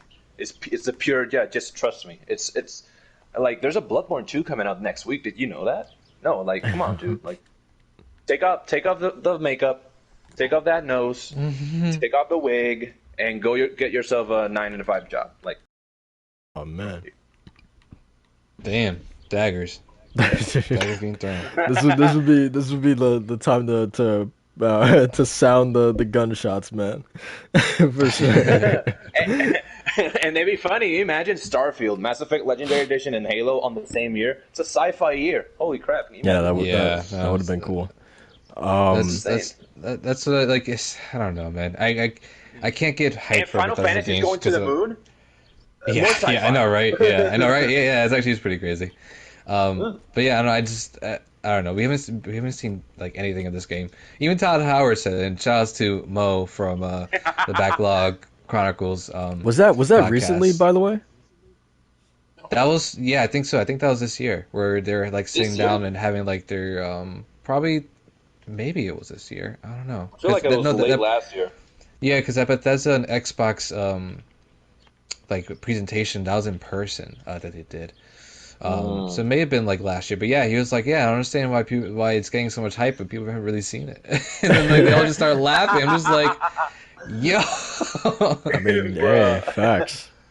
He ain't I lying. mean, he's finally, yeah, he ain't lying for not the first time. He hasn't, we clown, but it's not like he's a notorious liar. You know what I mean? There's been some hiccups, some real bad hiccups, but like It just makes works. sense. Yeah, yeah, and this hasn't just happened with Starfield. Like, there's so many games that before they're even shown, people are already hyping it up just by name. I mean, Cyberpunk. I don't know, man. Yeah, and that's sort of what Kofi's point was on press start, Macho. He was kind of comparing the two. Man. which I don't. And I see that comparison. I completely agree with it too. It's like the same thing. Where like with Cyberpunk, it was a little different because they just came off The Witcher 3, and that was like beyond hype. Yeah. But like with Oh, yeah. Bethesda, they released, in my opinion, average games like the past like 5 or 6 years. Yeah, I mean, Fallout 4 was Yeah. the epitome of average, in my opinion. That was my first I Fallout. agree. That was literally my first Oh, Fallout. I'm so sorry for you. Yeah. That's like it's like super mid. I didn't even finish it, and then the whole debacle with 76, and then Elder Scrolls Online, which I hear is getting better. But one of my friends that played it, it's good. well, the thing is, one of my friends that played it loyally, she jumped ship like 2 or 3 years ago because she was like, it's just boring. It's getting bad. And It was she boring. played Final 14. I'm not playing it currently. I do have a friend that I watch his streams occasionally, and he does stream it. 2 or 3 years, that's when I jumped ship as well. But recently, it's been getting a bit more love, and with the expansions and visiting old territories and whatever, and like classes. I don't know. It seems like it's entering that phase where Final Fantasy 14 went, where it started pretty like normal, and then it just upscaled. I feel like it's entering that phase. I don't know. Could be wrong. I don't know. I just really don't expect I don't know what people are expecting from it, other than just to be a first-person RPG in space, which they just got that with the Outer Worlds. True. True. We literally just seen that, and I swear, if I see people say PlayStation's games are not diverse, you're literally getting two of the same somewhat of RPGs like within the past 5 years. Yeah, definitely. With Outer Worlds and potentially Starfield, if that is what we are expecting it to be, which is first person RPG. So I don't know what people are really expecting from it. I don't know. I can't really rely on Bethesda to blow my mind anymore. Yeah, that's the thing. There's nothing to expect. You can expect based on expectations based on the developer, but literally you have no context. You have nothing to see. You have nothing. What do you need? It's like when I mean, no, that's a completely different kind of worms. But with Cyberpunk, I get the high at the beginning because we did get gameplay, and that gameplay is significantly changed later on. Because I remember it looked way more refined with like an alpha, an alpha trailer they had. Yeah. Dude, the character creation looked better, the UI looked better, the world looked better, the way you interacted looked better, and then they just went. It was the Ghost in the Shell game I always wanted, and then when it came out,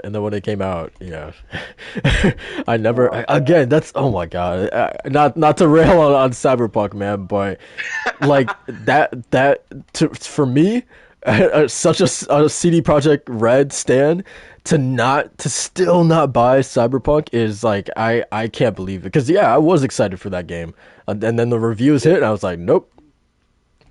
Bye. Yeah, I don't know. That's still crazy to me that I still haven't played that, or still haven't bought that game. It's insane. But I don't know if we have anything else to really add on the Starfield discussion. I can't wait to see trailer for it. That's all I'm gonna say. I'm legit excited to see what it is. Not what it's gonna be. What it looks like. I want to like actually get a grasp of what it looks like. That's all. For me, I'm not expecting it to like. It's still running on the creation engine, so I. Oh, it is. I forgot about that. Yeah, I think their next game is when they're moving to a new engine, but it's still running on the same engine that Fallout 4, 76, Skyrim, Oblivion was on. So I'm not expecting this game to blow my socks off in terms of like visuals. So that's a major concern for me, because I hate that engine so much. So I'm just they got it rough, man. They got it rough, bro. Yeah, so I'm just interested. I'm intrigued to see what happens, to say the least. So does it matter to you guys if it's exclusive to Xbox or PC in any of the sense? I mean, it just depends on potentially. It depends on the quality. If it's good, then I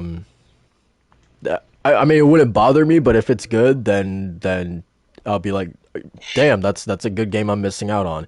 But Yeah, my I mean, right like now anything. they have to prove it to me because for me personally, Skyrim, Fallout 4, even though I didn't play 76, 76 is another sort of like mark against them.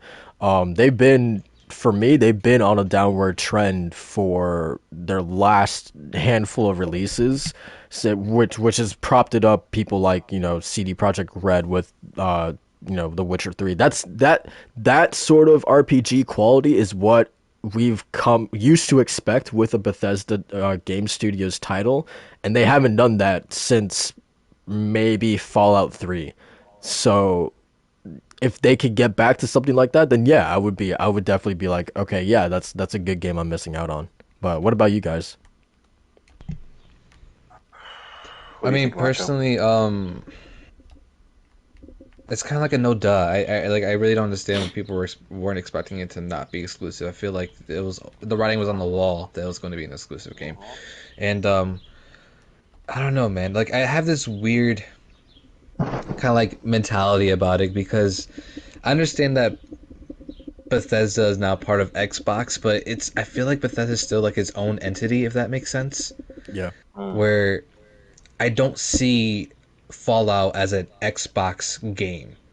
yeah, I like because just because like Xbox has bought like the company ZeniMax and claimed it as its own doesn't make it an Xbox game. I don't know. Like for me, like I feel like they didn't earn like their they didn't earn it just to like say like this is like an Xbox game. They just bought it. And I feel like once they start getting like their actual exclusives out the door and really start releasing those bangers that people expect from them, then then we can say like, oh yeah, these are Xbox games. Right now, I feel like these are still just Bethesda games. I don't know. yeah, It's weird. yeah. Like, I mean, like, honestly, it feels like this is their time to determine that with Starfield. If Starfield turns out to be that game that separates we were with Xbox. This is an Xbox game, and like, it is quality.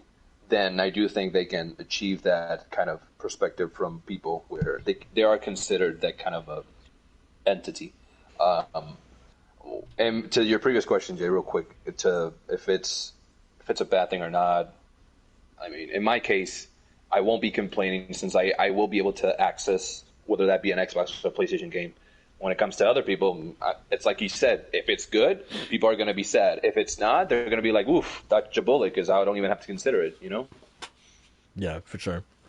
And it's always kind of baffled me where like people have sort of been like, oh well, with Sony or Nintendo, if this was a thing, you would never have to question if this would ever be exclusive. Why are people questioning if Microsoft is going to make these games exclusive? And I'm like, at least for me, the reason why we question if Bethesda's titles are going to be exclusive is because they've always been multi-platform. So that throws a wrench into this whole thing. So it's not about this whole thing where people are having like double standards or whatever, and Microsoft is the only one being questioned. It's just about it's the same thing with the Tomb Raider thing. People reasonably got upset and pissed off when you took away a series that was traditionally multi-platform and then locked it down to one platform.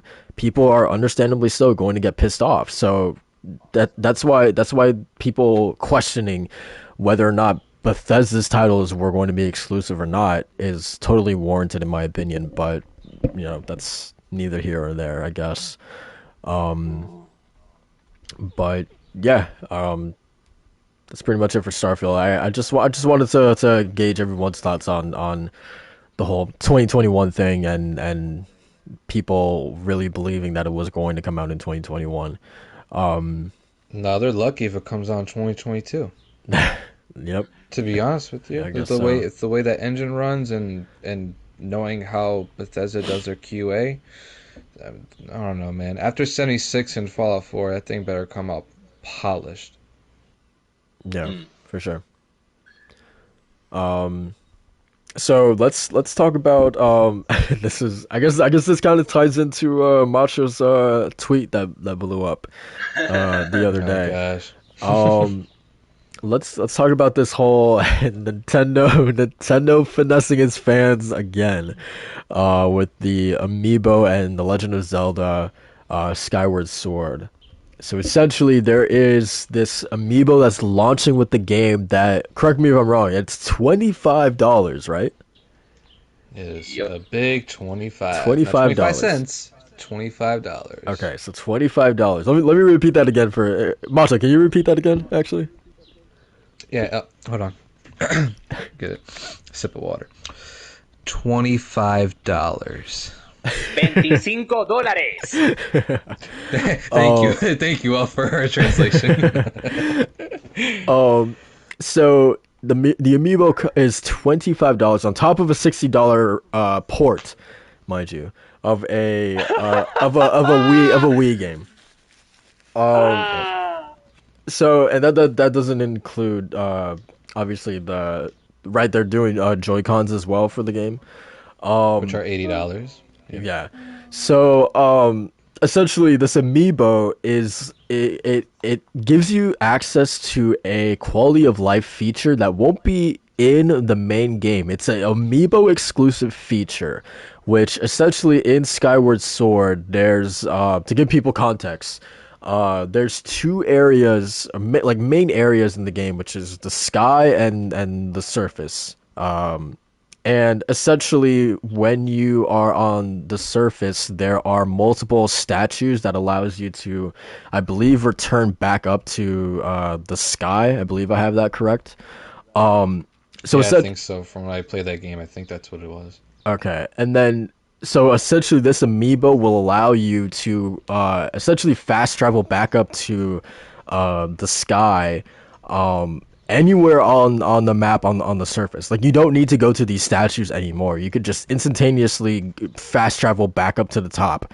Even in dungeons. If you're in a dungeon and you find it too difficult or you're having trouble with it, whatever, you can just get yourself out of there in a moment's notice, and you can return back to that spot using the Amiibo. So, yeah, people are like, hey, this is a pretty crazy quality of life improvement from the base game that we would like to have just baked into the port itself, but no, you have to buy this Amiibo in order to be able to use this feature.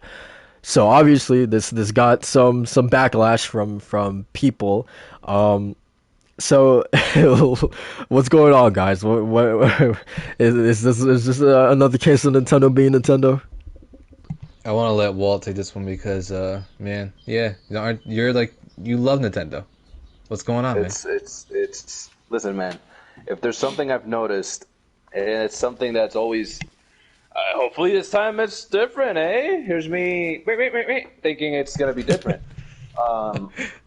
Maybe people complain, and Nintendo will be like, "Oh man, you know what? You right. Let me give you the fast travel option." Baked into the game without the $25. If that's the case, perfect. If not, this is what's gonna happen. People go, no. Goes to GameStop. Hey, can I get an Amiibo? Yeah. Zelda controllers and the game. We have it pre-owned for $1. No, I want it new for $60. Okay, give me $60. All right. There you go. All right. Let me go to Twitter. I'm mad. Continues to play game. That's everything. Always. And will be with Nintendo. They something they do, and they do it well. It's that they fucking capitalize on nostalgia and for some reason people think that their expectations are gonna be met when it comes to these quote unquote remasters. That's a port. It's already been remastered, but this is just a port of that remaster. It's like I expect the same with Wind Waker if it ever comes. That's the thing. It's not only the fact that it's a port, it's that it's one of the lowest selling Zeldas. It's one of the least popular Zeldas. People can argue whatever they want with, no, but sales are one. No, not even that. One of the more popular ones, some of the more popular ones, Ocarina of Time, Majora's Mask, Wind Waker, Twilight Princess. Nope, zilch, nothing. Wii U, get a Wii U if you want to play that, you bonehead. Like, what's going on? But again, Nintendo. They did it with they did a stunt with Mario. Remember, Mario died. Rest in peace, Mario. But like when they did the whole, it's gonna be a limited run. You have until this date, and we're gonna pull off this game, and we're gonna stop selling the collection. Do you know how many people bought the physical collection? Yeah. It was number one on Amazon for the longest time. Dude, I hate throwing around the term lazy for whenever we're talking about games or game development, but I honestly feel that was just a lazy collection. But it worked. It worked, and that's the thing. They can be lazy. They can literally give you Pong, and people are gonna be like, "Yeah, I'll pay $60 for that." No, what's going on? No, That's why. yeah. And the thing is, me myself, I won't be buying Skyward Sword. I don't think so. I've never played it. All I know is the history behind it. But me, I don't know if I feel good enough to pay $60 for a game that's below average or just average, and it's not even a new game. You know what I mean? And it's not even a rare game. I can just hook up my Wii and play it there because my Wii is still functioning. Now, when it comes to their first-party titles, that's something Nintendo I think, always does well. As their first-party titles, they make good games. When they make a good game, it's the highest of highs. But the thing is, I don't get the forgive Nintendo for how they behave. And still, people complain. But at the same time, once they stop typing, they're buying it on the side. They cannot expect better if they themselves keep nurturing this kind of behavior. Look at what happened with Microsoft and Sony. People complained, we're not shutting down the PSN stores. Okay. We don't like you spiking the price. And Microsoft's like, okay, then we won't increase the membership. Like, why can't that happen with Nintendo? Why do we have to have also below average mediocre games every week on the SNES library and NES library? Like, what's going on? It's like we don't. There's no, what's happening? there's no dignity. It's like, yeah, Nintendo. It's like at least Disney has so many things going on that they actually they have an excuse for monopolizing almost everything, but they do have quality, and they do have, if you don't like the Disney movies, you got Marvel. You know, Marvel, you got Star. You have so many options within Disney, but with Nintendo, it's like you get what you get. There's no way around it. I don't get it. I don't. Plus, their internet service. Do you have to pay to play online for what? For the crappiest server maintenance in the history of video games. You want to play Animal Crossing? Okay, give me 3 hours until I get to your island. You want to play Mario Kart? Oh, let me disconnect 10 times during one race. It's people expect, but then they keep nurturing their behavior. I don't get it. I don't get the outrage. Why outrage if you're not helping the solution? Said. Well said. And to Macho's point, he's right. They can be like, look at the Switch lights. I get it. They're different colors. But, man, they're selling so many. This man's screaming. They can be like, you see this Switch? It's a bit brighter than this one. And 100 people are getting I need it. Come on, man. There's people that have 10, 5 Switch lights. I've seen videos of people that are like, I have 3 or 4 Switches. And then they're like, Nintendo, you have to learn. And I'm like, you're not helping. You're not helping. Yeah, no, for context, what my tweet was, it was just more or less I kind of making fun of the state of these 3 big companies, right? Where Xbox is giving a lot with their Game Pass and doing for $15 a month. PlayStation is really starting to hit their stride on the kind of full quality and high quality full games that they have, and then Nintendo's literally just, here's a $60 port of an old game, along with the $25 amiibo that has really significant quality of life features that'll make it easier to play the game. And I'm just come on, the writing's on the wall. That's what I mean. When we were talking before, how people think that PlayStation's a media darling because they get a whole bunch of praise for their games. Have you seen Nintendo where they are literally charging an extra $25 for a feature that should be in the game itself? It's a $60 game. like at least update it. Like It's with Mass absurd. Effect, Mass Effect's a $60 collection, and it has so much enhancements to like the games. And then you look at And Nintendo, again, and this is like this looks so bad. exactly, Like I don't understand. Like exactly. in the comment section, and people were quote tweeting me like they're just like I don't understand, man. Like they're delusional. Was there a Because lot there's of one pushback on your tweet? there was quite a bit, yeah. There was quite a bit where like some people were saying like, oh, how can you call PlayStation's game diverse? There's another one that quote tweeted me that was saying like what's Siri, what's a false equivalence? I'm just like, what are you talking about? And that same person, he had like three paragraph tweets under that, and then he was like, I can compare the quality and diverseness of Nintendo's games to PlayStation's, and he put up that one screen grab that has like God of War and Uncharted 4 Yeah, and yeah, a couple other games. Yeah, talking about this saying like this yeah. like third person game. I was like, what are you talking about? like you're that's like what a deflection that was, right? As Of if the real issue that's here. as if Uncharted 4 plays like God of War or God of War plays like Horizon. Exactly. Yeah, that's what I'm saying. Where it's like, I don't know, man. It's so weird seeing like the reaction from it. Like people are just defending Nintendo's like pedigree to this extent where like you're being cheaped out, bro. Like this is essentially like if you want the full experience of Zelda's Skyward Sword, you're gonna pay upwards of $85 to $90. And Yeah. here's the thing, my gripe with Nintendo, again, it's a multi-million-dollar corporation. It will do what it does. They will do what they do in order to sell, in order to appeal to masses and whatever. My problem is with how people, you said it, Macho, they're so delusional. And they defend, and then they attack, and then they defend and attack. And it's like, why even waste your breath if you're still going to pay the 60, 80, 90, $100 for it?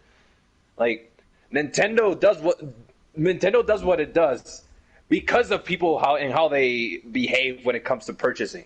Like, it's like, what's the phrase? Like, speak with your money when you purchase. Like vote with your wallet or whatever. Like think. Do you understand what you're doing? It's a company. Let it know what it's doing wrong. Don't defend it. They don't need defending. They don't Yeah. need it. When people come to defend a company, what's wrong with you? No, they don't need our help. They're doing fine. You keep buying their ass games, and the thing is, I love Nintendo, and that's the thing. I'll keep buying as long as they're good, because I don't just buy games because all the games I have, it's because I prefer them on the Switch, because it's convenient, I can take it on the go, or because it's a first party title that I can't play it elsewhere. But I mean, come on, man. When I have to like criticize them, I'll criticize them. I'm a fan, but god damn, you gotta learn how to like call out the things you love, you know?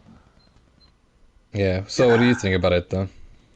I mean, you guys touched on it like pretty well, I feel like, and it's just to me, it's just another case of Nintendo being Nintendo, and another case of I guess much to do about nothing because it's going to be supported anyway. It's going to be further practiced by Nintendo because continue to show up. People continue to line up in front of the door for Nintendo's products and these practices, and people continue to defend it. So Nintendo's going to keep doing it. We've had plenty of cases of this before. I mean, just Skyward Sword in general, people had a lot of issue with the pricing, but it's still going to sell gangbusters. There's Mario yeah. 3D All-Stars, Pokemon as well had a quote-unquote backlash or boycott, and it's still sold like over 19 million copies. So yeah, I don't know. It's and and you guys know damn well that if PlayStation or Microsoft ever tried something like this, good lord, they would be crucified, man. They would be ran over the fucking coals, man. But Nintendo just, they can, hey, man, they gangster over there, man. They got it.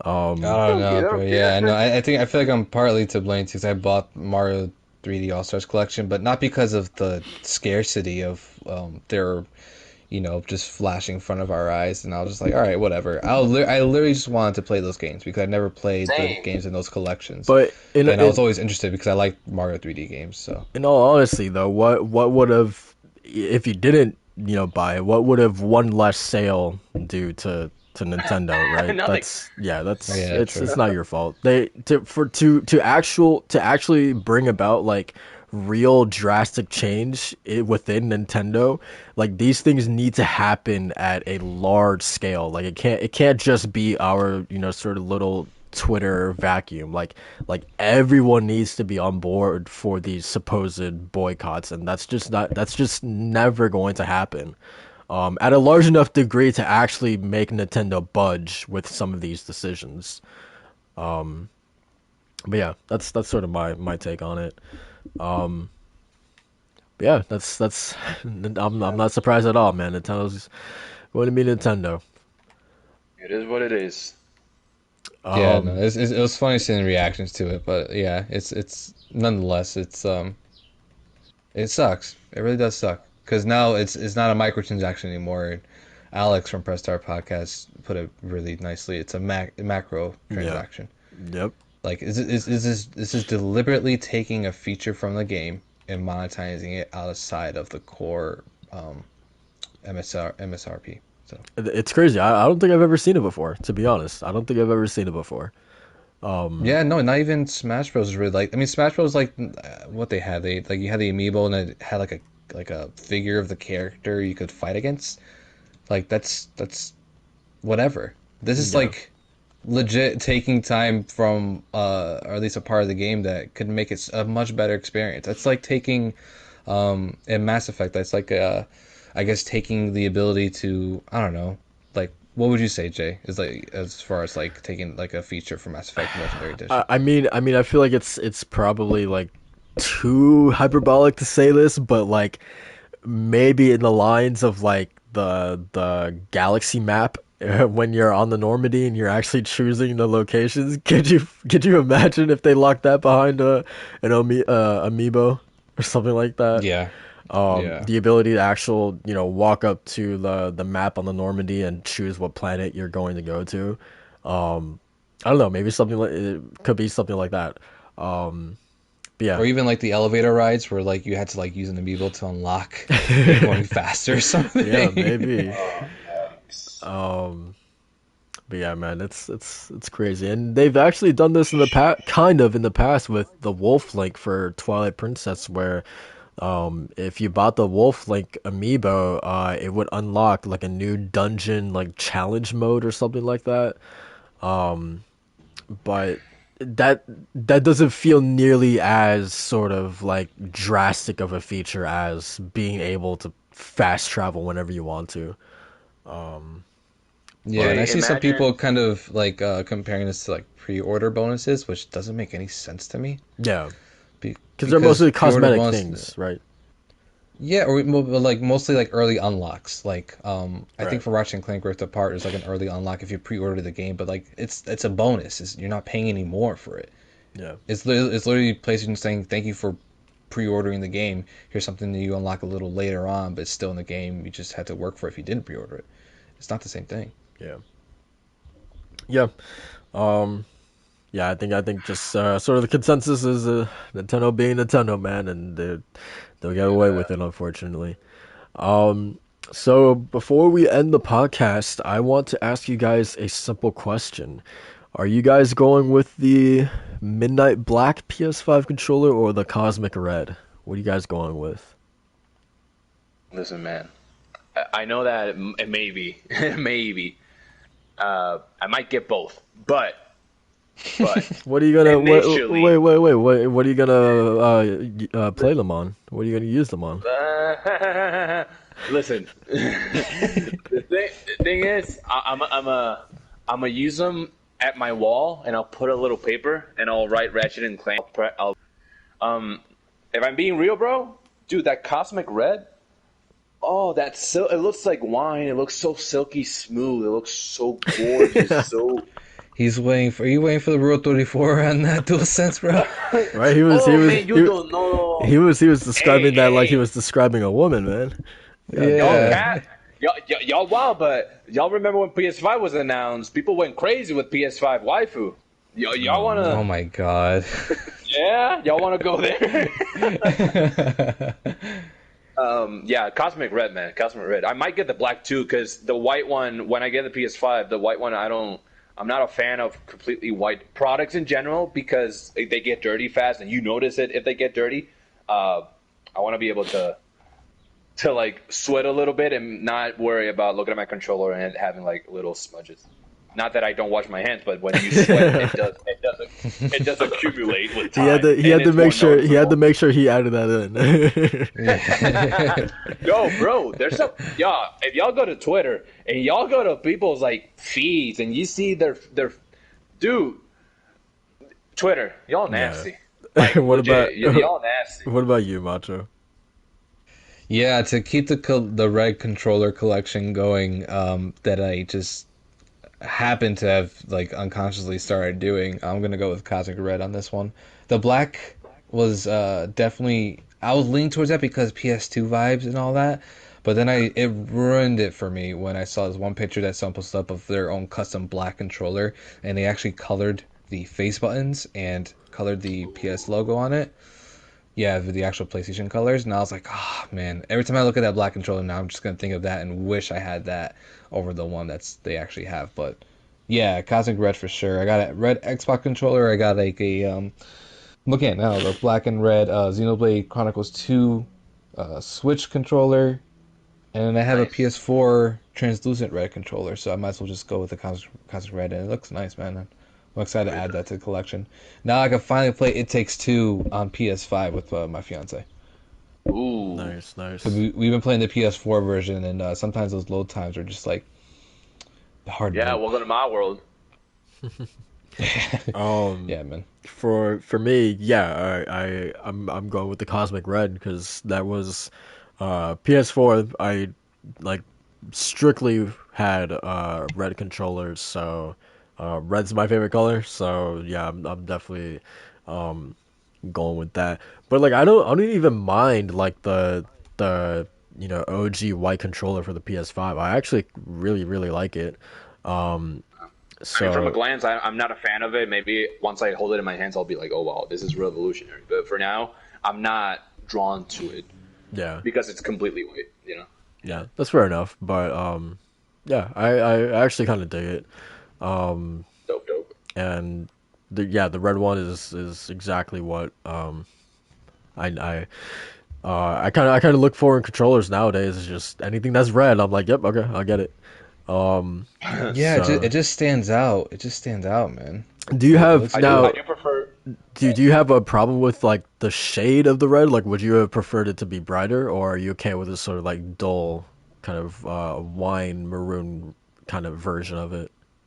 No, yeah, that's up my alley. One of That's my a favorite. perfect shade, I think. Yeah, one of my favorite colors is maroon, really. So like I really like that they kind of went that style with it, because even like the red Xbox controller they have and then the translucent PS4 one, it has like shades of like bright red. I'm not really too into that. I like more of like a monotone sort of color, which is why like Hunter Green's like one of my favorite colors, and that's like more monotone and kind of darker.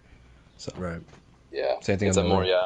it's a maroon wine color. Yeah, I prefer it. Again, I did have a red controller, but it was a brighter, more chillon, like it was very bright. I wasn't a fan of it. I played the heck out of it, but I right now the ones I have is the black one and the midnight blue one, which that's my favorite color so far. The midnight blue for PS4. That, and for Xbox I have the Gears 4 edition, which is the red one with the logo and like the scratches and everything. That's so far that's my favorite controller I own. So I'm excited for the Cosmic Red. Do you guys hope that there's a little bit more I guess customizable or I guess at least more variety this generation with not only PlayStation's controllers but their consoles as well? Is that something you guys are actually like interested in?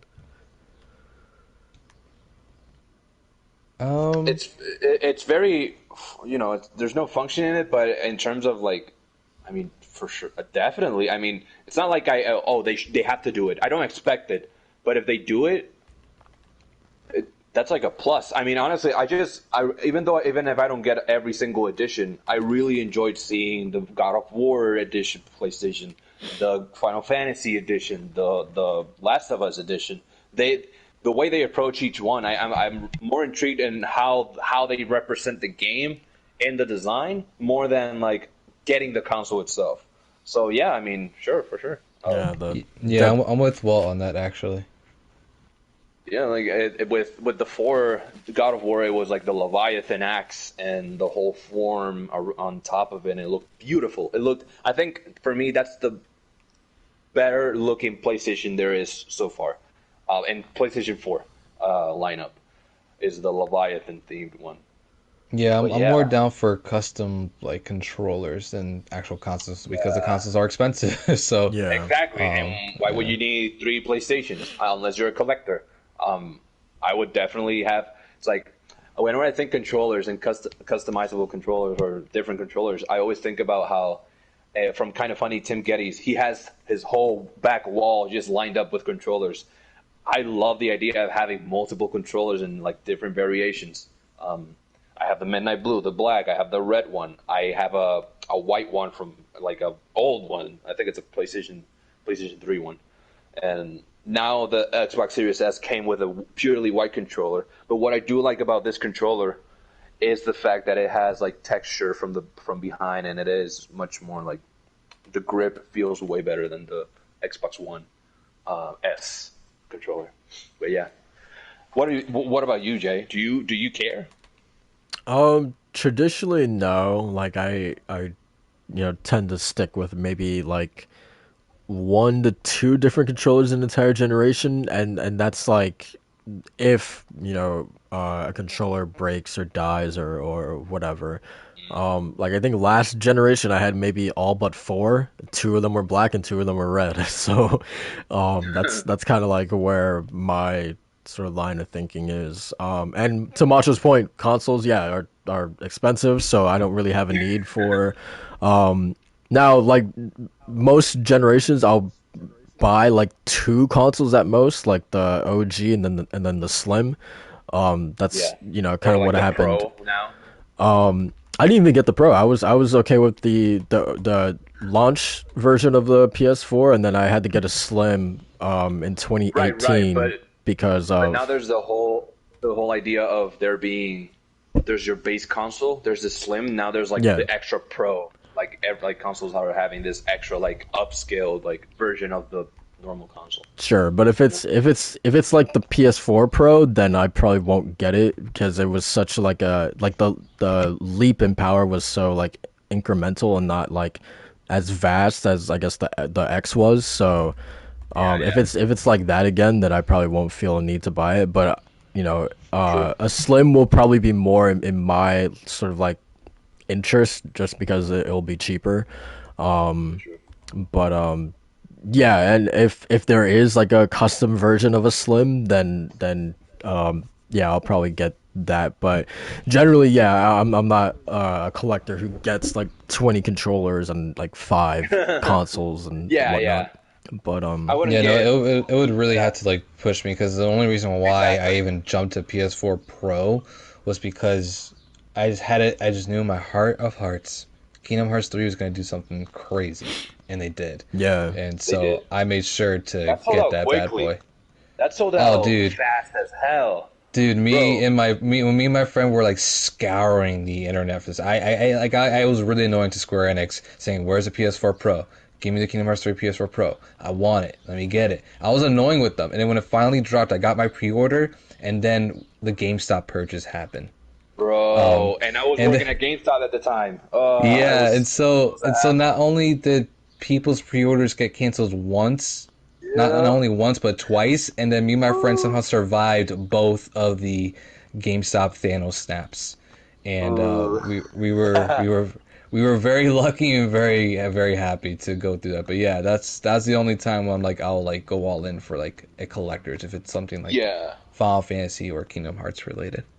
Yeah, if it's a controller at this point, with the Cosmic Red and the Midnight Black or whatever it's called, it gives me hope that the future controllers based on games, they will be exceptional, maybe. And just as the final question for that, what would be your ideal design, or like ideal design for a PlayStation 5 based on a game and a controller coming along with it? How do you envision it? What do you think that would be your dream console in that regard?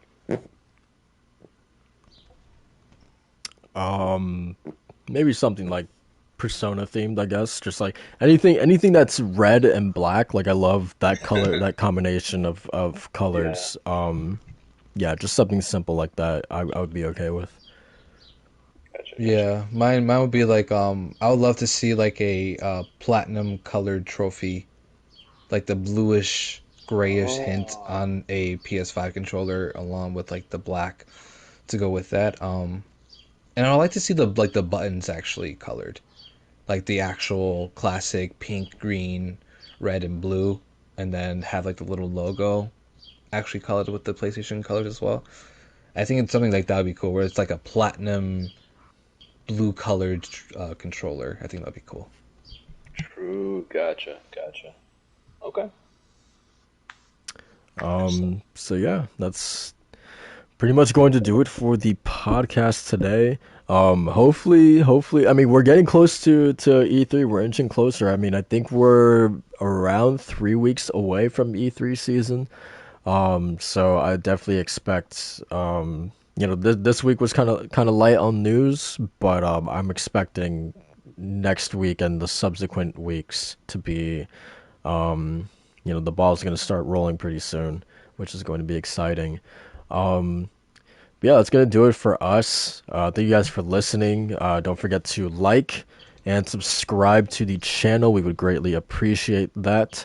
Macho, let's get these outros started. You got anything going on this week, man?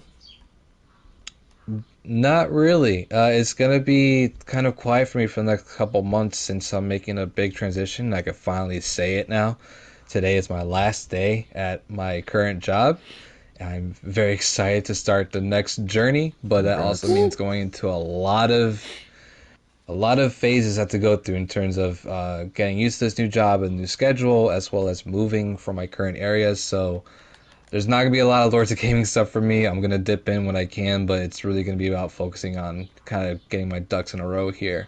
But at the same time, I'm going to be, relaxing as much as I can and just enjoying Mass Effect Legendary Edition and Final Fantasy XIV. Just waiting for Ratchet and Clank and Final Fantasy in June.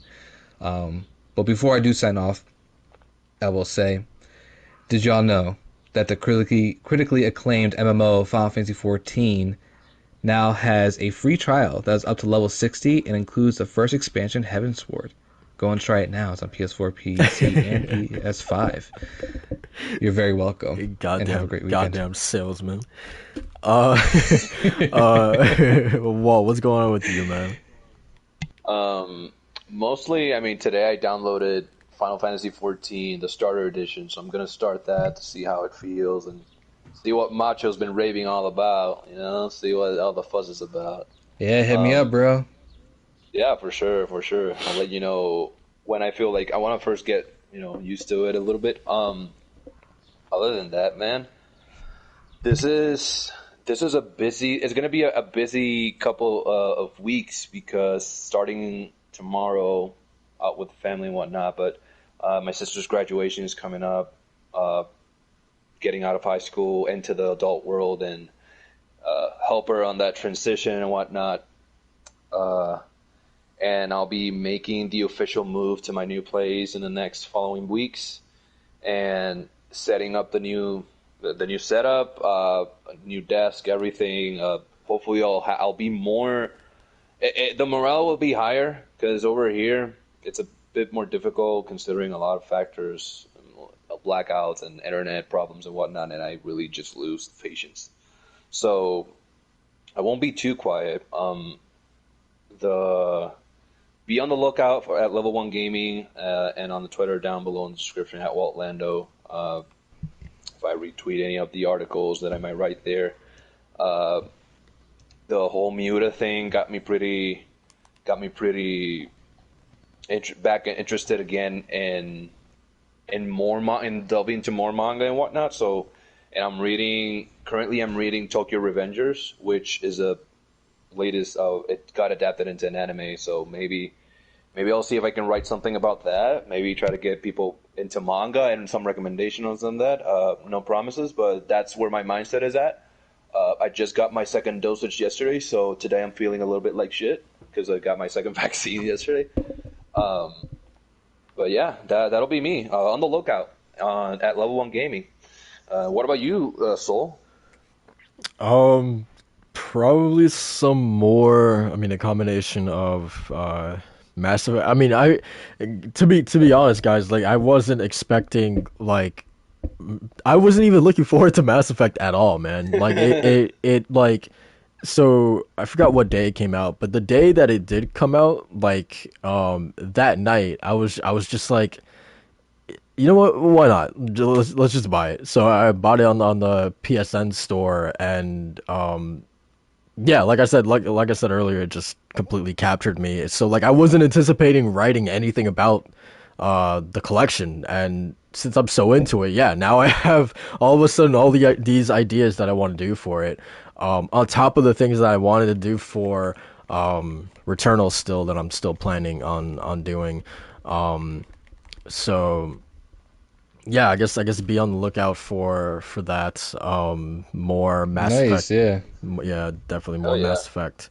It's I will just- say too that just recently I got into Castlevania on the show nice. on Netflix. I just finished season 2 and it is awesome.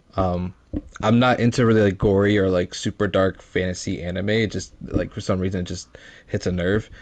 But even with this one, like when some of the gore happens, like I twitch and like Yeah.